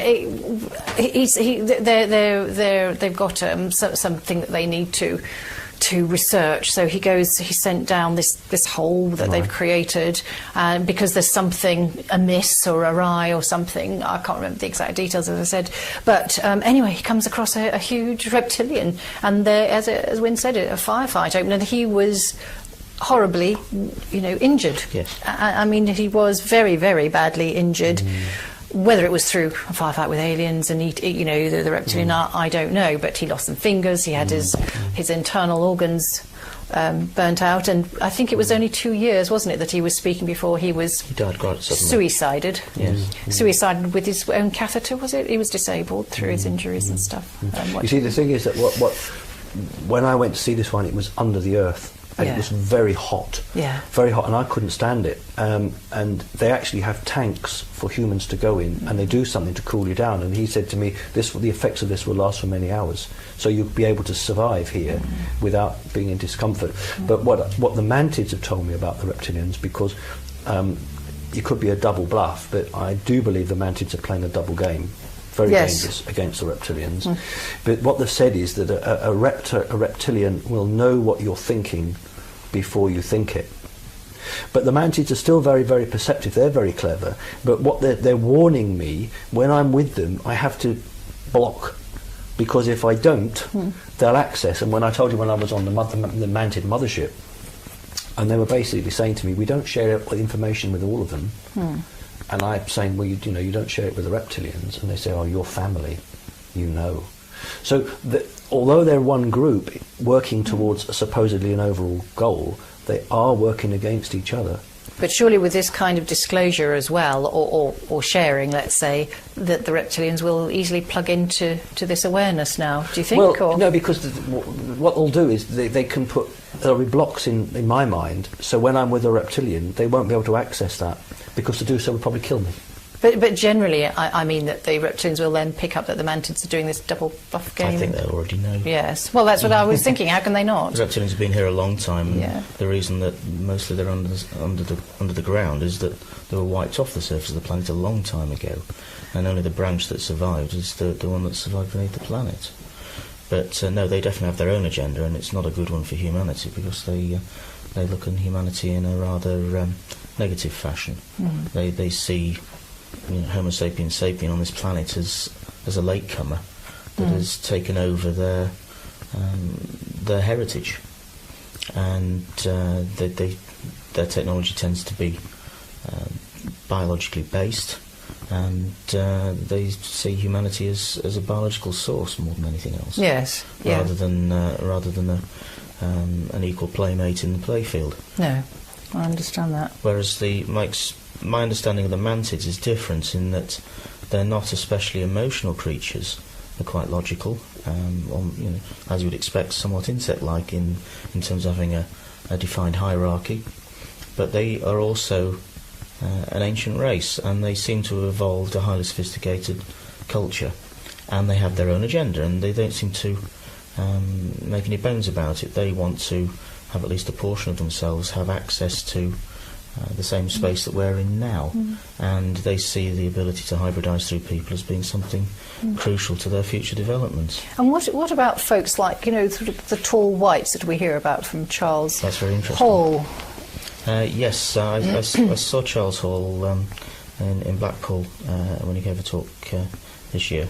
Very charming gentleman, very interesting. The tall whites do seem to be a distant relative of ours, really. That's the best way I can describe it, but one that is actually significantly further down an evolutionary path than ourselves. They're almost on the balance between physical and the ethereal. Yes, that's the feeling I get. And also, I haven't heard of them anywhere else except through the Charles Hall experience. I mean, Right. those specific, I mean, you hear of Nordics, but I know you mentioned Nordics, not that we've spoken about it much tonight, but, you know, but the tall, I thought, you know, that's very intriguing, because also they're very private and independent. They're very private, but they're also using our resources. physically real within our reality. Yes, absolutely. And they're actually very... And aggressive, well, to a degree. Well, they Protective, perhaps, is the better Well, word. I think they are assertive, I would say. I Yes. wouldn't say they're aggressive. I mean, if you look at the dealings they had with Charles Hall, they considered him to be a pet. They considered him a threat to them because of his physical size and strength compared to them. So they established quite rigid bounds. Yes. They consider themselves to be intellectual superiors and from an evolutionary line that was ahead of ours. But nonetheless, they respected Charles for who he was and his abilities, and were continually surprised by him. And as a result of that, Charles effectively became a fantastic ambassador for humanity, because they then saw through him the potential in humanity that other species just haven't. Yes. Yeah. No, that was a really intriguing one. You were saying about the Nordics, Simon, but we didn't mention it in our previous discussions or chats. How have they interfaced with you, and perhaps Wynne as well, if you have something to I say haven't about seen those? very many of them. I mean, everyone seems to, when you talk to them, want to know which ET is on top, who gives the orders, and it seems to be, people seem to be really wound up about that. All I can tell you is that the few Nordics I've seen have worked with, but I've never had an instruction or Nordics. I've seen them in the background, but they've never actually come up. And the ones I've seen have been in the school in space, where one was a teacher, and he is obviously very human looking. Yes. So I reckon that's why he was in that role, because the children there from age 5 to about 11 or 12 could relate to him. And I would say, yes, I would say he was fairly spiritual. I'd say compared to the others on the ship, I'd say he had more spirituality about him. But this was the spaceship that weren't any reptilians on. So it was just mantids and greys and Nordics. I've never seen a Nordic in the same area as a reptilian. I don't think you will. Never. But I've seen mantids and Nordics quite close together. Yes, the mantids are sort of a Switzerland of species, and they're relatively neutral but have their own objectives, and so they don't really annoy anybody sufficiently for anybody to become aggressive towards them, and yet they have behind the seemingly small exterior, formidable fortifications that they can bring into action. Yes, they're quite interesting. It's also, I think, an interesting observation that even if you see a Nordic, it could be very complex as to exactly what kind of Nordic that is and what the situation is there and why they're there. In the same way that if you saw a full human, which you have experienced humans on these ships, Yes, and knowing where they're from, what their objective is equally complex. And I mean, I understand a lot of things from my research over the last 25 years, but I still don't understand humans on this planet. So, and there are good and bad in humanity wherever you go. Some of the greatest spirits in the universe are human, in terms of their emotional and loving components, and yet some of the most evil, despicable people in the whole galaxy. So I can pick up on what Wynne said, on the experience where I saw the 5 human scientists. The lead scientist wasn't telepathic. He was British, he had a very upper class accent. But the female was American, she was telepathic, and so she was communicating with the extraterrestrials and then verbalising what had been discussed back to her boss, as a boss of the scientist. And it was very interesting that these two were more comfortable around the extraterrestrials than the other 3, who were obviously top scientists. And like I say, just wanted to get the hell out of there. Yes. But they were not part of it. But I could see that this senior guy, he was in his 50s, and the young woman, say in the 30s, they clearly had, it's like Laurel Hardy. She'll do the conversation and report back to him, and he's got to trust that woman that what she's telling him is truth. Very interesting. But when I felt those scientists' minds, I felt that they were being tricked, that they were easily led, and that the people above them just give them the orders, they do what they're told. And some of these scientists were scared of their lives, they were frightened for their lives, and they were thinking of their families and that. And so I do think that a lot of people who are wrapped up in this are against their will. Yes. I really do. So I don't think everyone's bad. No. That's what Wynne's saying. I think there's a lot of people who are trapped. Absolutely, and they would get out if they could. I mean, it's like really that sort of leads to your mum in a way, because she was trapped. Trapped, exactly, and maybe we haven't spoken about your mum in this discussion. Really. Maybe, 5 minutes. Are we all right? 10 minutes. Okay. Okay, well, do 5 minutes. Okay. I always refer to her as my human mum, because I got very confused. I've got a mantid telling me that it's my mother, and I've got society telling me that the woman I live with is my mother. So it's sometimes I get confused and I move in and out. But Mum was very gifted. She was a tremendously brilliant speller. Her spelling was phenomenal. Her dad was... Did that come down to you as well? No. Well, it might have done, but by the time the shadow being had done what it did to me, my educational ability went right down. Okay. But Mother came from a blue blood background, because my grandfather was a British consul, high-ranking diplomat, OBE, CBE. He uncovered corruption, one of the Conservative prime ministers, and they offered him a knighthood. but he refused. He was a Mason, but bought himself out of the Masonic circle. He was, I always get confused with the kings. Which was the king that was going to marry Mrs. Simpson? That was Edward VIII. Yes. Eighth, right. Well, what my grandfather told me was that the Prime Minister said, we've got a problem here, we can't have this man, but we'll form a jury of 12 men and who will decide whether the king stays or goes. And my grandfather was one of them, and my grandfather was in India, and he said it was a telex in those days, or a telegraph or something. Yeah. And the question was, should the king go or stay? And grandfather told me that he said the king's got to go, and the votes were 10 for him to go, 2 for him to stay.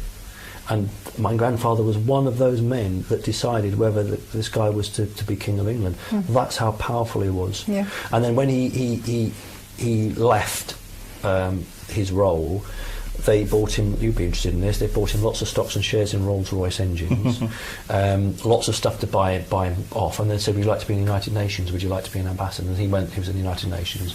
He's actually the youngest Sergeant Major the British Army's ever had. I think he was 17 in the First War. So my mother had come from a background that was steeped in that anyway. And one day a guy that she knew from work turned up with somebody else, and went into the sitting room, and this guy who was the archetypal white shirt, black tie, dressed in black, sunglasses, says to my mum, get rid of the kid or get rid of the boy. Can't remember which now, just get rid of him. So I go out, but I shut the door, don't fight you two. I'm looking through the keyhole, and this guy just puts papers down on the table. There's a big to and fro. I want you to sign these papers. And Mum saying, no, I won't. Big argument. In the end, she does. And the bloke says to her, right, you've now signed the Official Secrets Act. You're cleared to a very high level. If you tell anybody about this or the work you do, you will be found on a railway line. And then who's going to look after your son? So with that, he walks out. And Mum's sort of talking to this guy that she knows. And basically he then starts turning up with documents. He's a translator, and they're all in German, and they have either secret, top secret, very top secret stamped on the top in red ink, or in purple ink, extremely top secret. And who was she working for? Oh, MI5. I presume MI5 at the time MI5, but it wasn't. They managed the situation, but what this guy, I'll give you his name because he said it's not his real name, Paul Dunlop, said it's for the NSA. Right. So you're working for the NSA, but via MI5. And a group of German scientists who weren't spirited away to America, who elected to stay in what was then West Germany, yes, and elected to stay with their government, but it were all managed by MI5. And so the German government was allowed to stamp the eagle on it and put Berlin on it, but that to save face, but that wasn't for them. It came away and it was shared in Britain and America. And this group of scientists were specialists in a particular field where most of the scientists were in America, but there were some fields they were lacking. But here was this group, and so they would have staff. And these documents, what would happen is Mum would work at home, and she officially sort of gave up her job that she already had with a company, but she still got paid for that job. So she used to go in every Friday at 3:30 or 4:30 and pick up wages that she never went into the office for, and this other guy gave her wages as well. To keep so the she front got going. 2 jobs. Yeah. Well, no, it was a bribery. It's we'll give you 2 wages. She was a single parent, and I'll give you 2 wages. And when your work with us finishes, you can go back to your other job. Well, back in the 70s, if you were a single parent, she jumped at it. That's why she did it, I think. And she would go and have a cup of tea or make her lunch, and on her work desk would be this document in German, and then she would have had what we call a dictaphone, an old tape, and then Paul Dunlop would have translated it from German to English, and she'd be typing that document, and I'd just read it. And I would sit there and read the documents, and I'd hear her footsteps coming back, and I would run back and do something. Yeah, but I take it you read it in secret. Oh God, she didn't know. yeah. Well, when she was having a ciggy break or something. Well, maybe she did know. I don't know, but she left them out. And then the thing was, I was never asked to fill the Official Secrets Act in, but this guy Paul Dunlop would start having conversations with my mother, and I'm in the room. And but you'd be what age, more or less? I would be 10, 11, or about 11. Yeah. About 11. And so what subject matters were? Well, the first one would be when she's sort of saying, well, this is the first day, is this true? And he's saying, well, I knew you'd be like this, you know, because he's obviously done it before, you knew you'd be like this. And she's saying, yes, it is all true. And when she's asking questions about extraterrestrials, he's been very, very, won't go down that road. But when he's bringing the papers work and he's discussing it with her, then he's talking about, well, this is a downed craft, this is what's come out of it, this is how far they've got with it. For instance, the bit that makes me laugh is they were trying to get a nuclear reactor really small, and in German it was, we're going to get this nuclear reactor the size of a VW car. And he says, well, they won't know what that is in America. So he puts a pencil line through VW Beetle and writes Mini. He says, they'll know what a Mini is. So he would have these discussions in front of her. And so he was saying, well, this is this technical bit. Can you understand this? And he was saying, well, when you're going towards the speed of light, you can't send information down cables because it'll never reach the computer. So you have to send it in pulsed light down fibre optics, so the computer can get it. And he's saying to Mum, do you understand that? Because when you're typing this out, unless you understand this concept, this won't make sense. Yes, it won't. Yeah. So, and he's chatting away like this to her, and you know, and he was a RF pilot. He used to fly Lightnings. Was he British? I can't answer that. I don't know. He had an English accent, right? But he had, you're going to laugh, blue eyes, blonde hair. He was about 6'3". And he used to teach karate, and he was really, really quite an amazing character. And he was above the law because he would do things which he would be arrested for, and within 20 minutes he was always released from prison. He had his own private aeroplane, he had his Formula 2 sports car, he had his own MG4, and this was a really interesting character.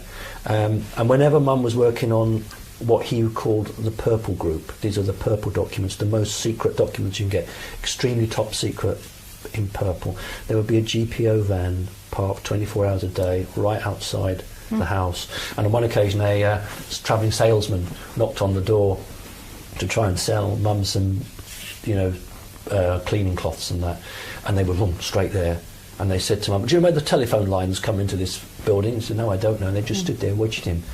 And when they'd gone, Mum turned to me and said, I never want another man in this house, because she never had a boyfriend, she never remarried. She said, but it's nice to know we're being watched. So she knew that, and I can't swear, but she used to call them the purple F-U-C-K-E-R. Oh, not another purple F-U-C-K-E-R. Oh, God. Because she just became manic. She knew that the content of these about alien spacecraft that had been brought down. He never said how they came down, what was being taken out of them. Were these in England as well? Oh, all over the world. The Americans, all Americans go and get them. The Americans get them and they go to America, and then the America decides, right, well, what can we do with this? What can we do with that? And what Paul said of the human race, he said the human race are absolutely brilliant at taking something apart. Brilliant. And they know what it should do. They just can't quite make it do it. And he said, if you think of 100%, he said, what we've got here is only giving us 10% of what they're capable of, but that 10% puts us hundreds of years. And you know, it was, and I was just chatting away in front of me, and it was just incredible that I was involved in these conversations, and he would turn to me sometimes and just smile. And now looking back on it, I'm thinking, that's not right. So he was priming you. I don't know what he was doing, but it just doesn't seem right to have that. And I mean, you know, very odd, very odd. So didn't this disturb your mother after a while? Yeah, poor Mum. She became an alcoholic. She couldn't cope with it. She went and asked to get out. They released her, and then within 2 weeks she was dead. She met a man who convinced her to take herbal medicine to make her asthma better. So she did, and then 2 weeks later she had a heart attack and died. But what is interesting is that her wages still came through for the next 2 years. Oh, really? Yeah, I still got her wages for the next 2 years. And then when I decided to leave, you don't even know this, Win, when I decided that I was going to leave Brighton and come to London, I got an offer for another job, I was going to do it. The day beforehand I got an envelope through the door with £2,000 in used notes. And a little type, and it's been typed on a golf ball. Do you ever remember the golf ball? And it said, "Don't look back, Dick Whittington." Wow. That's what it said. Don't look back. And how old were you when your mum went? When I she was passed? 18 and a half when she died, So something like that. So quite young still. Oh, yeah. No brothers and sisters, no on my own. So I call that blood money. Yeah. And so they're guilty. That's why I've not had a slap round the wrist, I don't think, because they are guilty for what they did. Yeah. Well, Simon and Wynne, thank you very much. I My think we've got pleasure. to wrap that up, and that's another really interesting AMMACH discussion. I think we're going to have a few more of these. Thanks, guys. Thank you. Thank you. Thanks very Thanks, Miles. Hey! Oh, well done, Miles. And I'm sorry about the cat, but you've got some lovely cat pictures there. Keep them in, don't cut them out.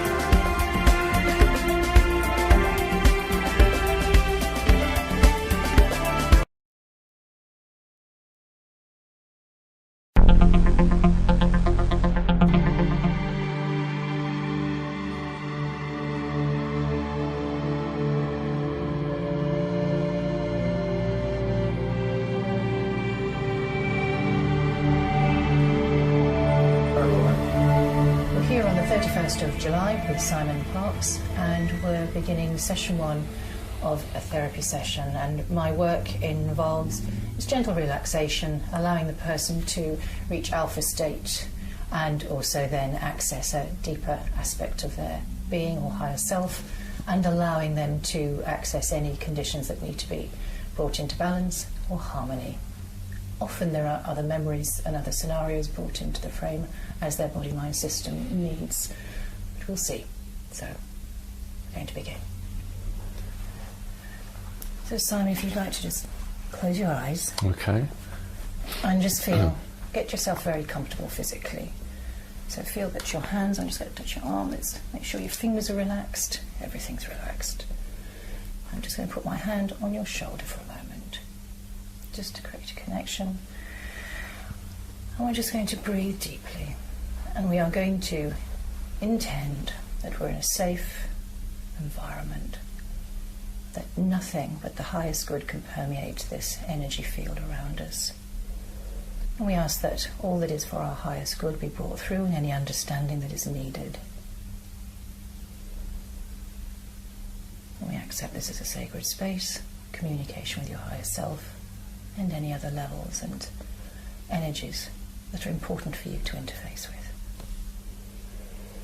So we're just going to focus on deep breathing. We're going to breathe in through the nose to the count of 4 and hold it for a moment, and out through the mouth.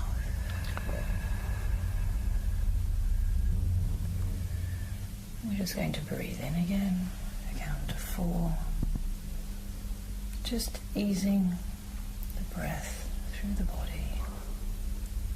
Hold it for a moment, and then breathe out for 4. And we're just going to do this a few times, just carry on breathing in. And hold. And release. And breathing in again. Just going to allow any tensions or anxieties to be released on the out breath, released into the light energy to be brought into balance. And again, breathing in relaxation and peace, a sense of well-being, and breathing out any sense of anxiety, any tension, any concerns, just letting go, feeling perfectly safe. And then just bring your breathing back to a normal rhythm. And in your own time, I want you to scan your whole body as if you were looking at an X-ray or a radar or any other image that works. I've done that. And tell me if you're aware of any areas that need to be brought into balance today. Wherever they may be in the body, they sometimes will come as a memory, an emotional reflection. You might even get twinge or tingle. Or you might see it as a symbol somewhere along the body or the organs. But just scan your body and tell me if there is. All is clear. All is clear. That's great. So I want you to breathe more deeply. Just take the breath deep into the soul mind. Just ask if there is anything that is important to bring to the surface of the memory today in a safe and acceptable way. Just ask the question. You can ask it of your higher self or of those you know as your guardians. It doesn't matter. And just ask if there is anything that is useful for you to know. And I'm just going to scan your body myself. Just checking the energy field. And just have a look and see if there is any image, any sense of information that would be useful or helpful to you now.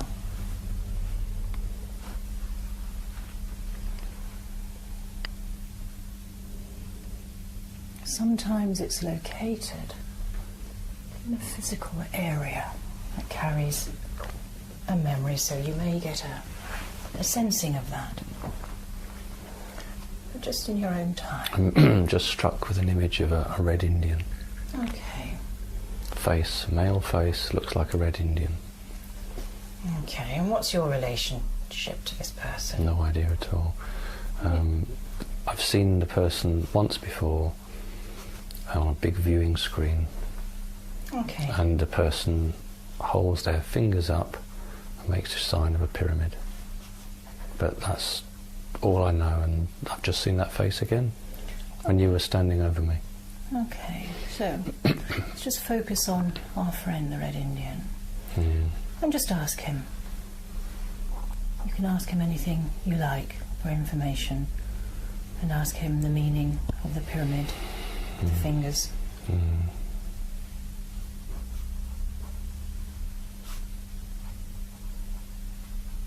Zoomed into the Eye of Horus. Okay. And ask him if he can give you some understanding for that relevant to you today.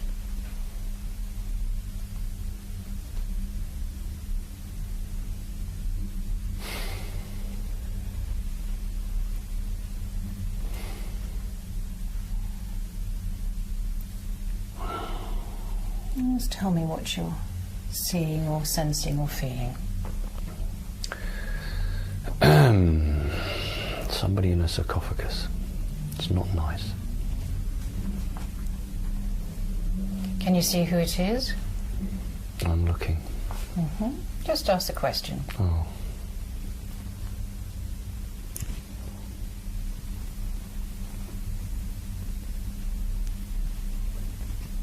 No name. Okay. Just ask for your relationship to them.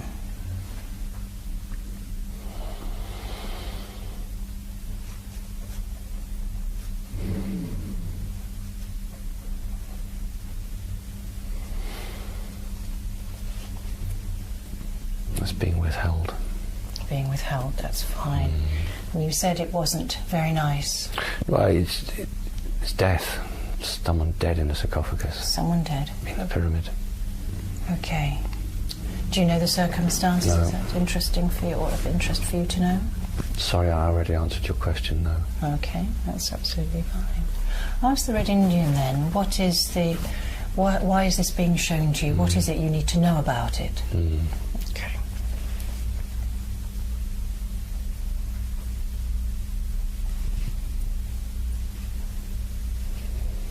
Past life. Okay. This past life, is this linked with you? Or is this somebody else?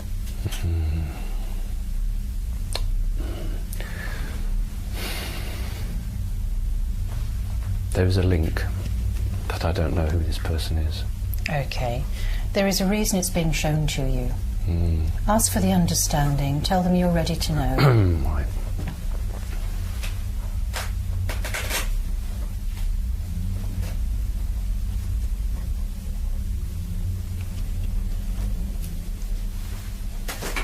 It's me. Okay, that's fine. What is it about that lifetime that is useful and helpful for you to know about now, or that you need to heal? I don't understand the question. Okay. Sometimes in past lives we can bring through energies that need rebalancing, even though it's many years ago. Is there some element of understanding you need about healing for that entity as you were back then? No, I'm being taught. This is a lesson. Okay, okay.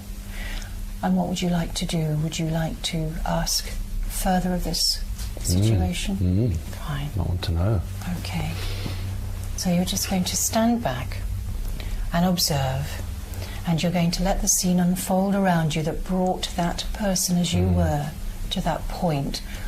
And all the time just asking for the understanding, and you can do that without any emotional overtones. You may have an understanding, but you do not need to delve into the emotional element if you don't. I understand.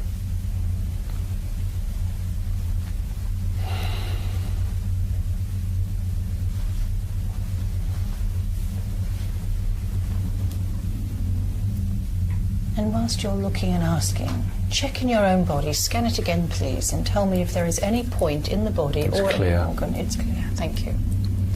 Scan that body and tell me if there is any point that is not clear. It's empty. The body's empty. Correct. How is that for you? Is that okay? Is it fine for it to be empty? Yeah, I have no feeling either way. Okay, all right. Again, let's go back to the asking for understanding, please. Visualize that there are others coming into the scenario with you who are part of this situation, who have the answers. Ask them. They don't have the answers. Ask them who knows. They say, you know. I know. I know myself. Fine. How can you access the answers? Is there a block to your understanding?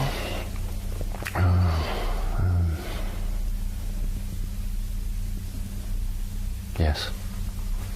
Okay. Where is the block? My head. Good. Right. I can show you. Here. Lovely. Okay. That's fine. So we're going to allow this block to... It's hurting. It doesn't want this, but do it. Go for it. Okay, that's fine. All we're going to do is to allow the block to develop its energy. So it's going to reach its fullest potential. And then I'm going to touch this part of your head, and then we're going to very gently open this point here on the psychic level, on the higher levels. And we're going to allow this energy to very gently move on out into the light to leave you clear and balanced. So we're just going to breathe in gently, and we're going to breathe into this point, and it's gently going to come out. And it's going to be a little bit like steam from a kettle or a smoke. And it's going to evaporate, and as it evaporates and as it comes out, it goes into the light to be rebalanced. And tell me if you have any difficulty with that. It's fine. Has it been completely cleared? No, but it is changing. Fine. Okay. It's not going, it's changing. Okay, that's fine. Tell me if there is any root point there. No, it must just dissipate like a lump of sugar into a hot cup of tea. Okay, that's great. So we're just going to allow all the light around then to pour in and to bring rebalance and understanding. Within this you will have the understanding. Yeah. This beautiful healing light rebalancing.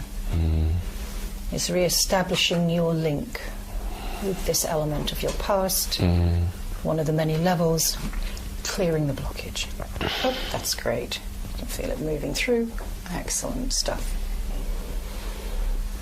There are images now appearing in my mind. Okay, so I just want you to tell me when you feel that has been completely cleared. And if you have any difficulty, you let me know. But in the meantime, I want you to tell me what images you're seeing. There's a fire in the centre, and it's dark, and there are shadows being cast by figures from the fire. They are like dragons, these shapes. And it's a circle all around. And where are you in the circle? I'm not in the circle, that's the odd thing, I'm not in the circle. I'm at the side of the circle. I don't think I'm in the middle. Okay. It's very difficult to, because it's circular, and I'm having to move in my mind around this whole circle. I'll just scan it. And there are odd faces, and they're not human. They're not human at all. Do you know where they are from? Are you familiar with them? No, I don't. This is not pleasant. Okay. You're completely protected. You're observing only. They have no power to hurt you or interfere with you. You're simply observing.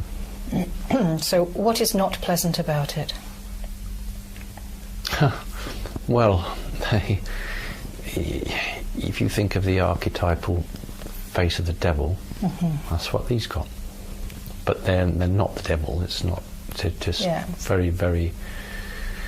They're red colour, and they've got scaly skin. Though that red might be the light of the fire, because the fire is throwing a sort of a red yellow light. Yeah. But they're all in a circle. How many are there? Probably anything between 6 and 8. Okay. And what is this to do with you? I don't know. I don't know. Okay. Focus again on the third eye area, and just project from that point, and just see if there is anything you need to know about this. There clearly is.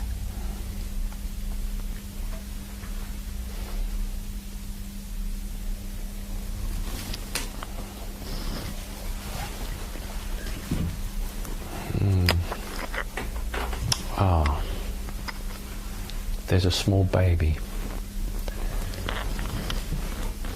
a small child, and these beings are around it. They're not hurting it. They're being very gentle and loving to it. So is this baby in the centre of the circle? Yes, it is. Okay.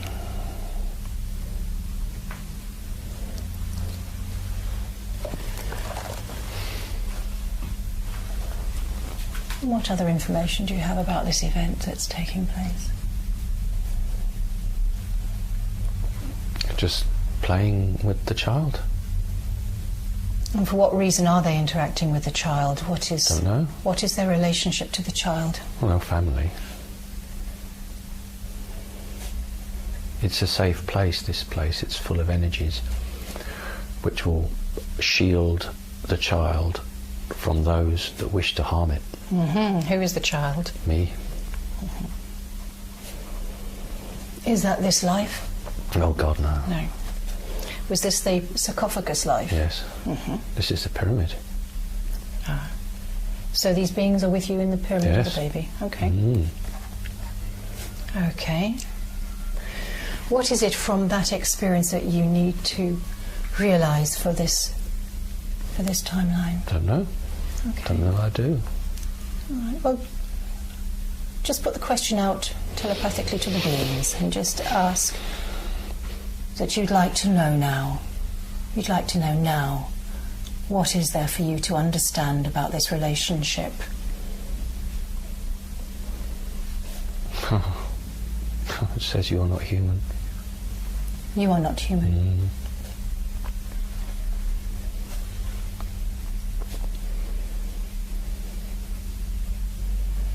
Okay, so you weren't human in that lifetime? No. Do you know where you were from? No. Do you know what species you were? No, I've got funny ears.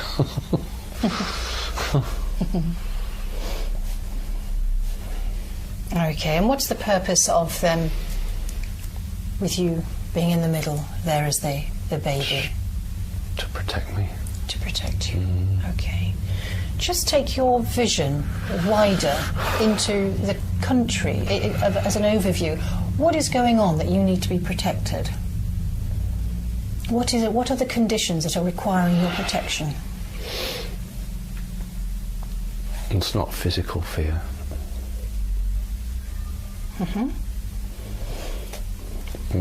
They don't want me to go with them, to join with them. So, in effect, am I correct in saying that they are placing you on the planet? I don't know. Earth? I don't know. Ask them, please.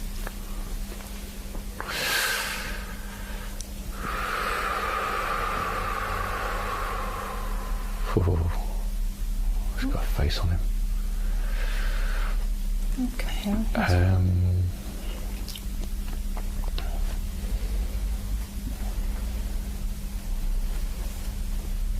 It's a tall creature with very weird sort of skin or sails or spines or things coming out of him, and he's very, very tall. He's taller than the others. And what colour is he? It's red. It's odd because I can't be sure whether this is the lighting in this room or whether he really is red-skinned. And it's very odd. It's sort of a face that's a cross between a fish. It's really strange to describe this. A cross between a fish and a dragon. Between a fish and a dragon. There's no other way to describe this. And what's your relationship to this being? Well, saying that he's my father. Okay. And where is he from? Oh, I don't know. Can you ask him?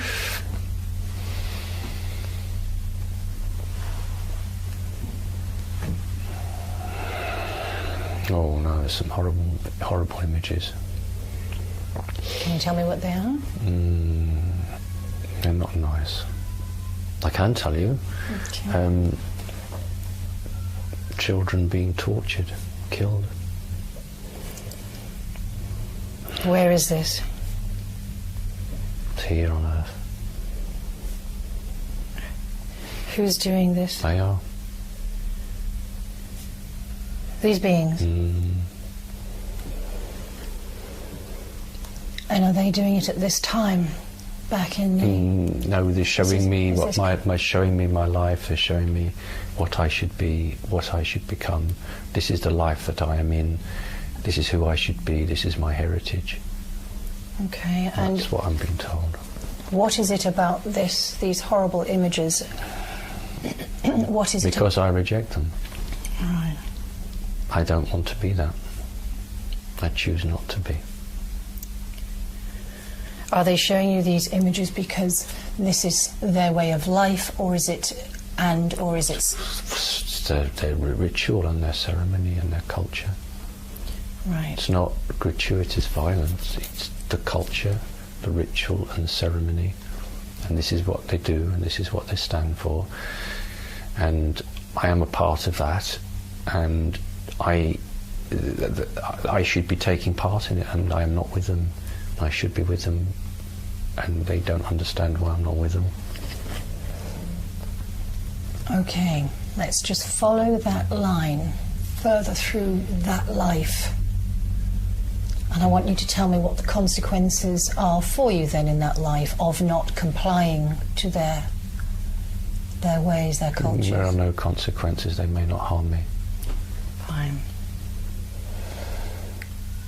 So what I want you to do as a service is to visualize a blanket of light coming from the Godhead to those children and those conditions. Yes. And I want you to intend peace, healing and harmony. And then I want you to let that vibration go out to these parent creatures. They don't like that. They say no, that it is our culture and our history must stand firm. That's fine, we're not interested in their feelings at this point. We're going to do a job of bringing balance and healing to this part of life. And again, I ask you to send a blanket of light to them, whether it's accepted or not. They accept it to the children, they don't accept it to them. They want the lives of the children eased, but they do not want to touch this light. The light is not for them. I want you to stand in your power as a sovereign being. You're not interacting with them now from a cultural or soul level. You are accessing now your God self, and you are clearing this element of trauma by letting the light seep into every cell, every flower, every tree, everything that grows, everything that is inanimate. It is a global healing. But this world was created by them. It doesn't matter. This is their world. The global healing light is very gentle, and eventually it will seep into their very souls and teach them also a different way. This is part of the teaching. This is part of what we have to do in this life, is to bring balance.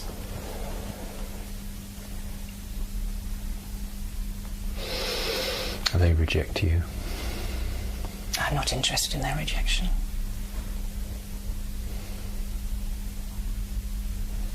They can reject all they like. You're going to stand firm in your sovereign self as you are.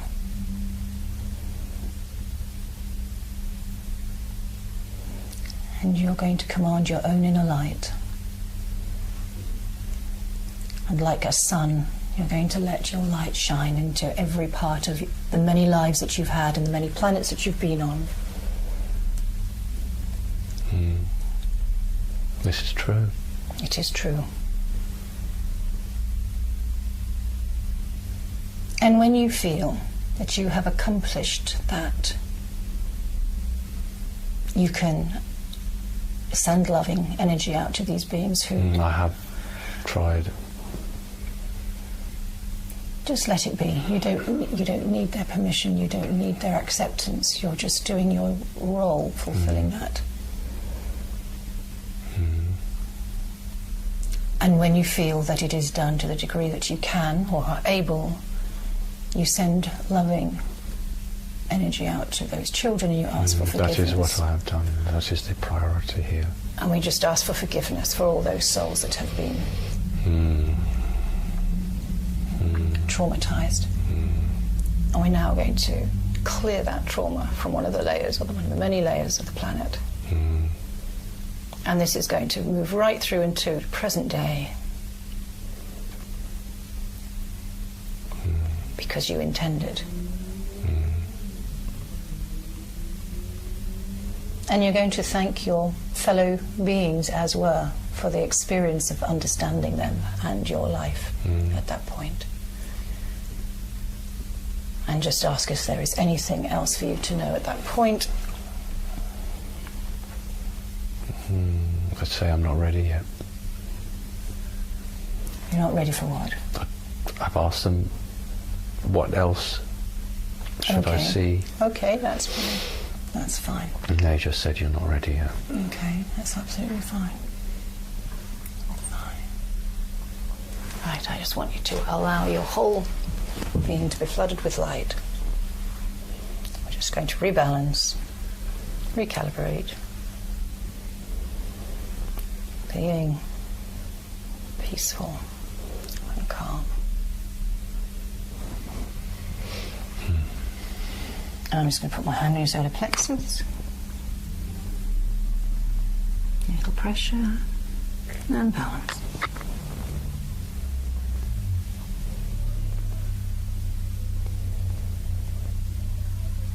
Okay. That's better. Yeah. Okay. Well done. Brilliant work. Is there anything else you'd like to do today? No. Fine. So we're just going to breathe deeply. In for 4. And I'm just going to put my hand on your heart and then the crown. And I'm just going to let the light stabilize into the cells, into the many lives, through into your sovereign self, drawing in the sovereign self. And now breathing in strength, breathing in love. And put my hands on the side of your head.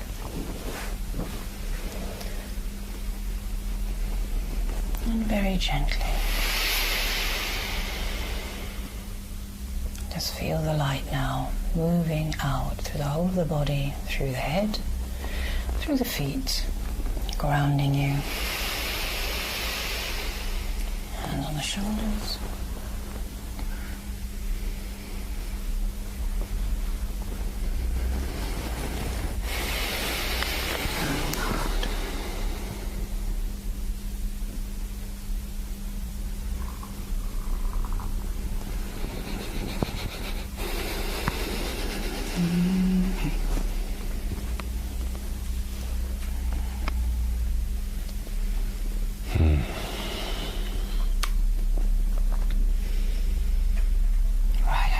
Check. I have done, it's clear. Everything's clear. Still keeping your eyes closed for a minute. Just let everything settle. Everything settle.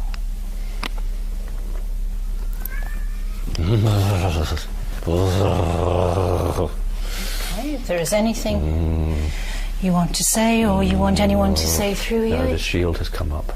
Okay. No, there was an attempt to enter. Attempt to enter. Nope, no attempt Shield. will be allowed. No attempts allowed. Stand in your sovereign self. No, the defence has worked. Fine. The defence has worked. Nothing is ever allowed. But this wasn't the family, this was somebody else. Okay. It's not the family. Family wouldn't do this. No, okay. This is something totally different. Do you need to? No, ask fine. what it is? No.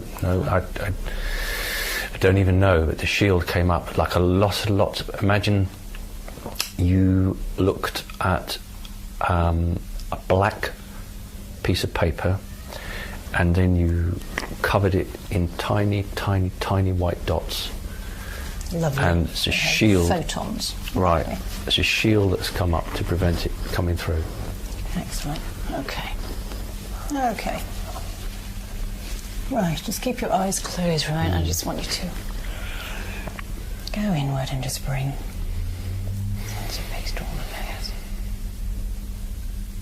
I just want you to take a few moments for yourself to settle.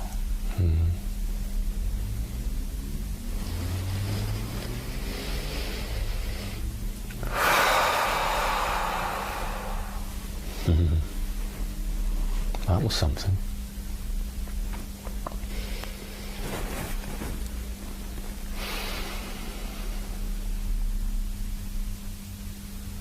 Oh, they're all worried about me now.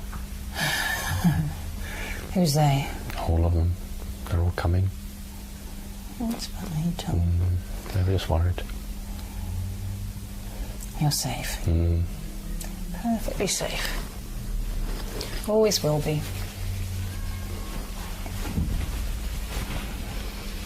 Always will be.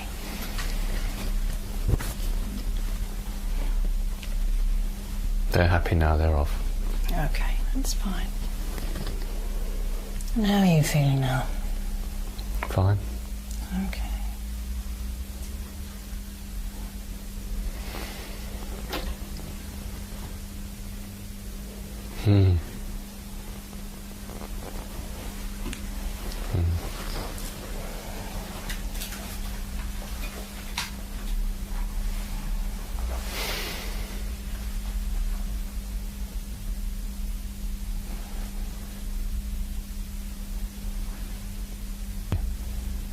That was very naughty of them. Okay.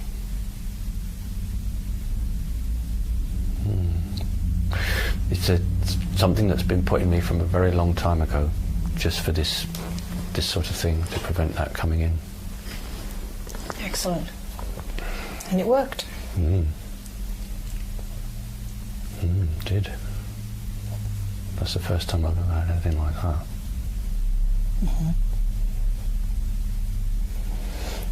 You've done a lot of work today. It was fine. Yes, it was. It was excellent work. Well done. You did what you had to do. Job well done. How are you feeling? Fine. Yeah. Well, just take your time, but when you're ready, we've come to the end of the session. Okay. I just want you to breathe into the light. Breathe into current time, current now. I want you to feel all of yourselves integrated, fully functioning in this dimension.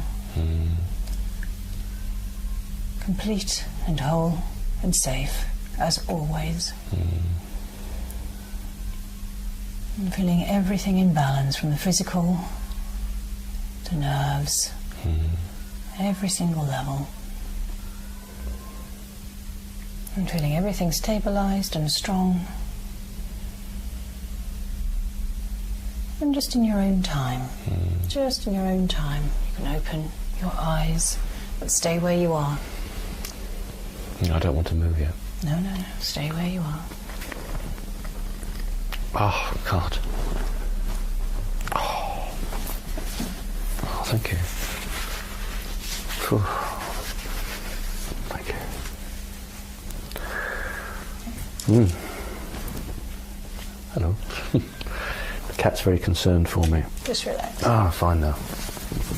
Oh. Okay, well, I didn't bring any water in, but you need some water, so I'm going to go and get some. Okay, okay. Leaving everything off mic, I'm just going to go and get some water. Would you just put your hand on the black cat, because he's very worried for me. I can Yeah, thank you.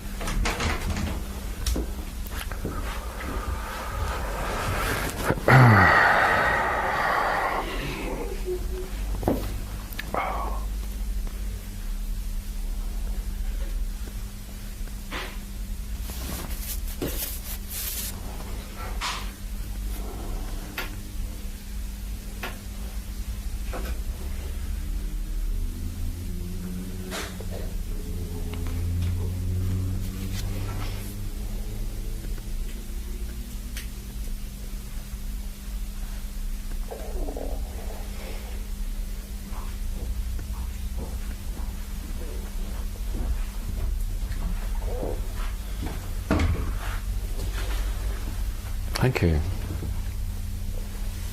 It's not tap water, is it? No, definitely not. I'm still rolling, Miles.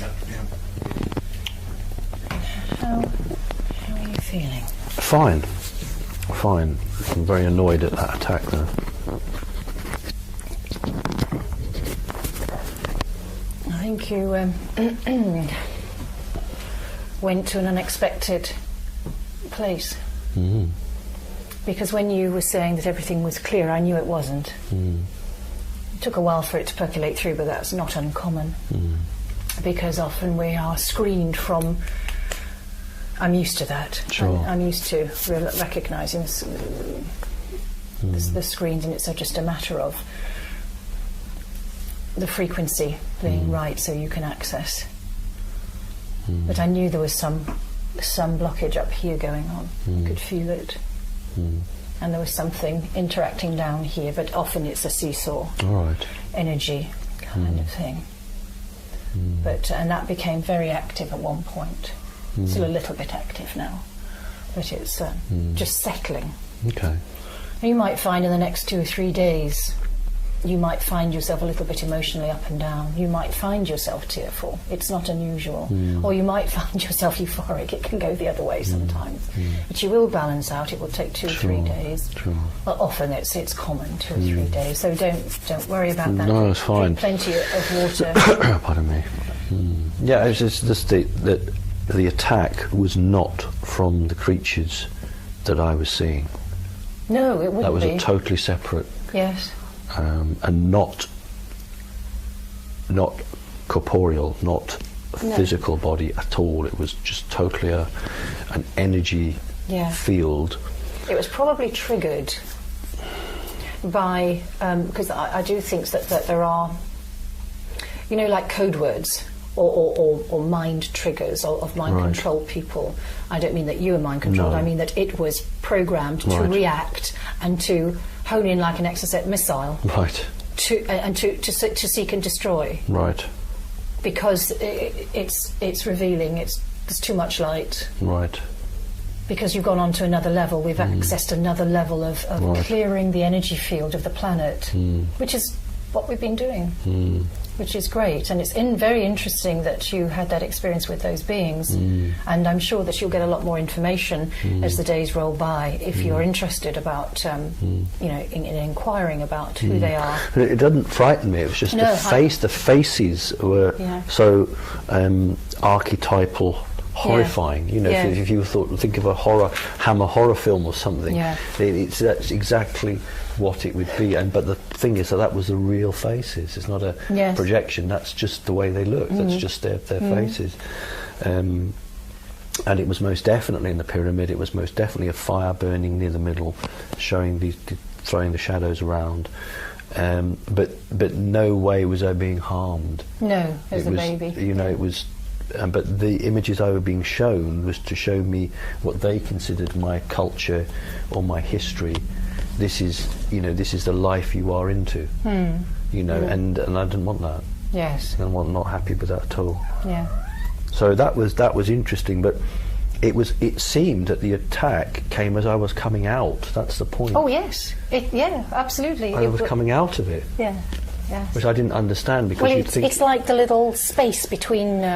right. You know, it's. I don't know how to describe it. I know exactly what I mean, but you know, it's like a pause, slight pause, Right.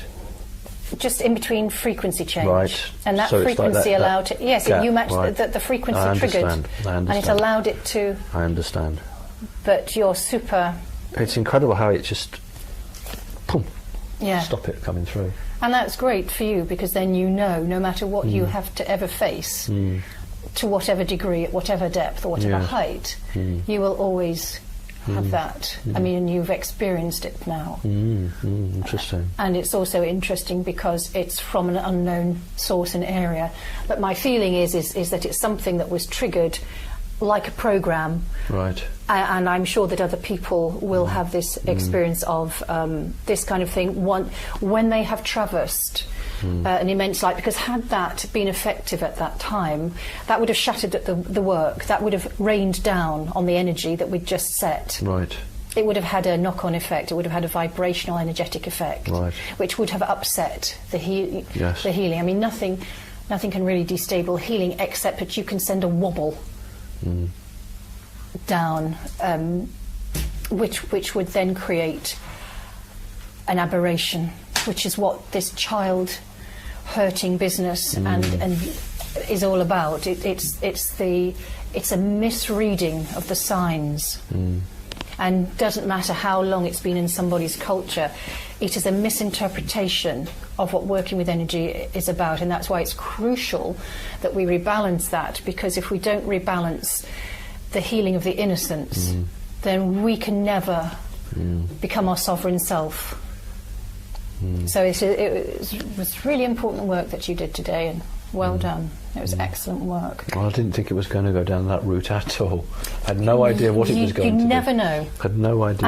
And often, and what I always see in this work, is that invariably the person has no idea about that element, no matter how versed they are or experienced they are in accessing their many levels. There's normally, because this work, the work I do, is about digging deep to find what is unbalanced, only to bring it to light to be healed. And we all have that within us at many levels of our experiences.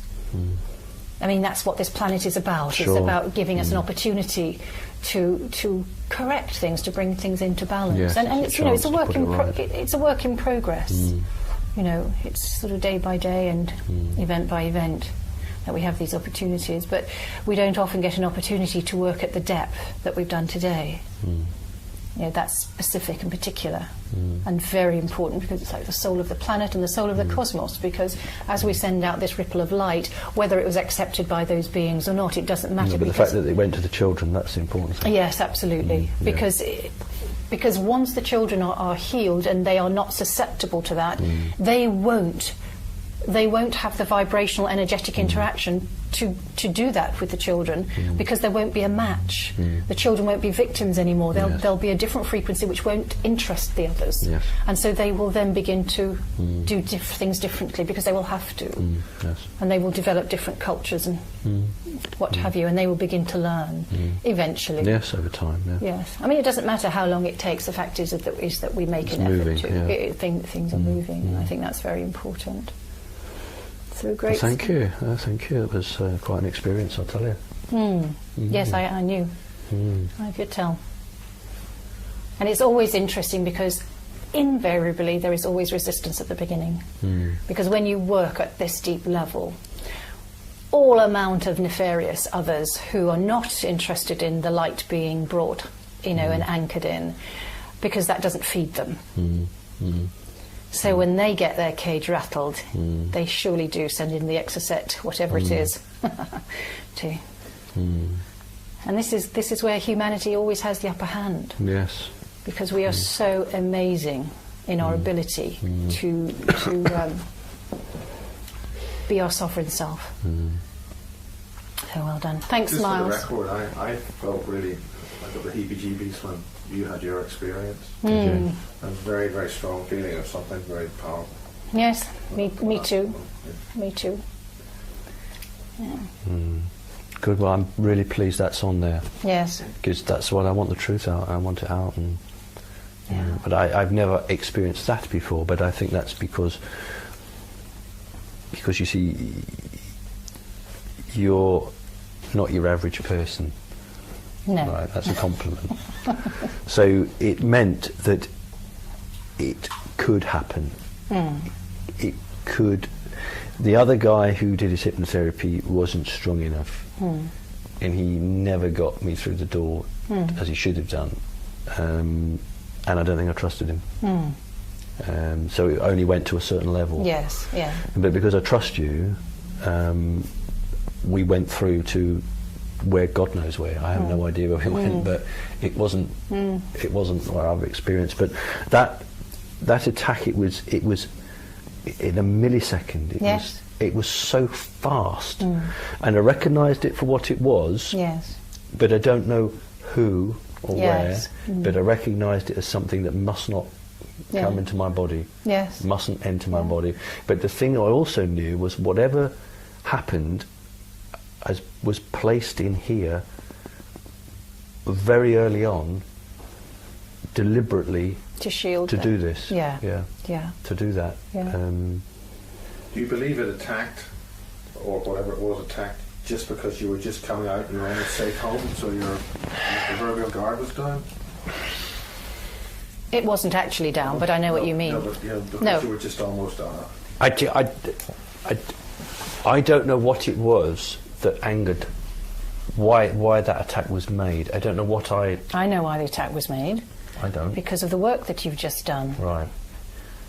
Because it upsets their status quo. They want to have their feasting and their children. And, we've set a different bar now. We've set a planetary different bar, believe it or believe it not. It will be more difficult from here on in for those entity types to take from the children, because the work will permeate through, and it will also have, for want of a better term, a backlash energetically on them, because there will be an energetic interaction, whether they like it, accept it or not. I'm not interested in their point of view, but it is inevitable. We're all part of the God stuff. So too are they. Yes, it's and this is what they're doing, is an out of balance, inharmonious action, and the God stuff is not out of balance or inharmonious. It will not allow it, and it's time for balance. Time to take back the sovereign power. And when we have the children safe and protected, we are safe and protected. So you've done some monumental work. Well done. Excellent. And I'm sure over the coming days, if you're interested, you can ask your other mother for information or whatever, should you want to know. It really is a difference here, because the mantis mother, one of the experiences that I've had where they've shown me a cardboard box with a baby in it that's been dumped by its mother. The baby's fine, but it's been dumped, and there's a social worker. And the message in my head is, why do humans treat their children like this? So you've got the mantids who don't eat flesh, who don't do that, and you've got this other group which do. And what's I think difficult for me is that I have a relationship with both, and yet they are so totally different in their outlooks and the way they deal with it, and that's really quite difficult, because you've got one set of rules with one group and a completely different set of rules with another group. So you've got to mind your P's and Q's with this one, but here you can be a little bit more, and that I think is quite hard, because I know the agendas behind both groups to an extent, and so therefore I'm trying to balance and keep myself okay and work with them. But this is part of your soul work. I don't know. I don't know. I can tell you it is. I don't know. It is. Otherwise, it wouldn't be occurring. No, it is fascinating. It really is, and you will be fine. There will be no. I'm not lash at all worried. I really am not. I mean, I've been told time and time again by Mantid Mum, for want of a better word, what they've actually said. Well, she'll have known what's going on. Oh yeah, she's said to me many a time, nobody may hurt you, nobody may harm you, nobody may restrain you, on pain of death. Not my death, their death. And that's why even when they've done things, they've said to me, can we do this or can we not do this? So for that attack, that is going to upset. That's going to upset the balance, the balance of power, which is not a bad thing, because they'll turn in on each other. That'll actually make them. They came. What it has done is it's set us a new set of parameters, and that'll take a little bit of getting used to, because they're not used to having their power challenged. That's true, and I mean, after that happened, and then there was a presence. Say presence in the room. I don't mean there were figures in the room, but they were coming to check, because they weren't at all happy. And once they checked that everything was fine, off they went. Yes. And now I'm wondering how that is going to affect my relationship with them in the future. That's now what I'm wondering.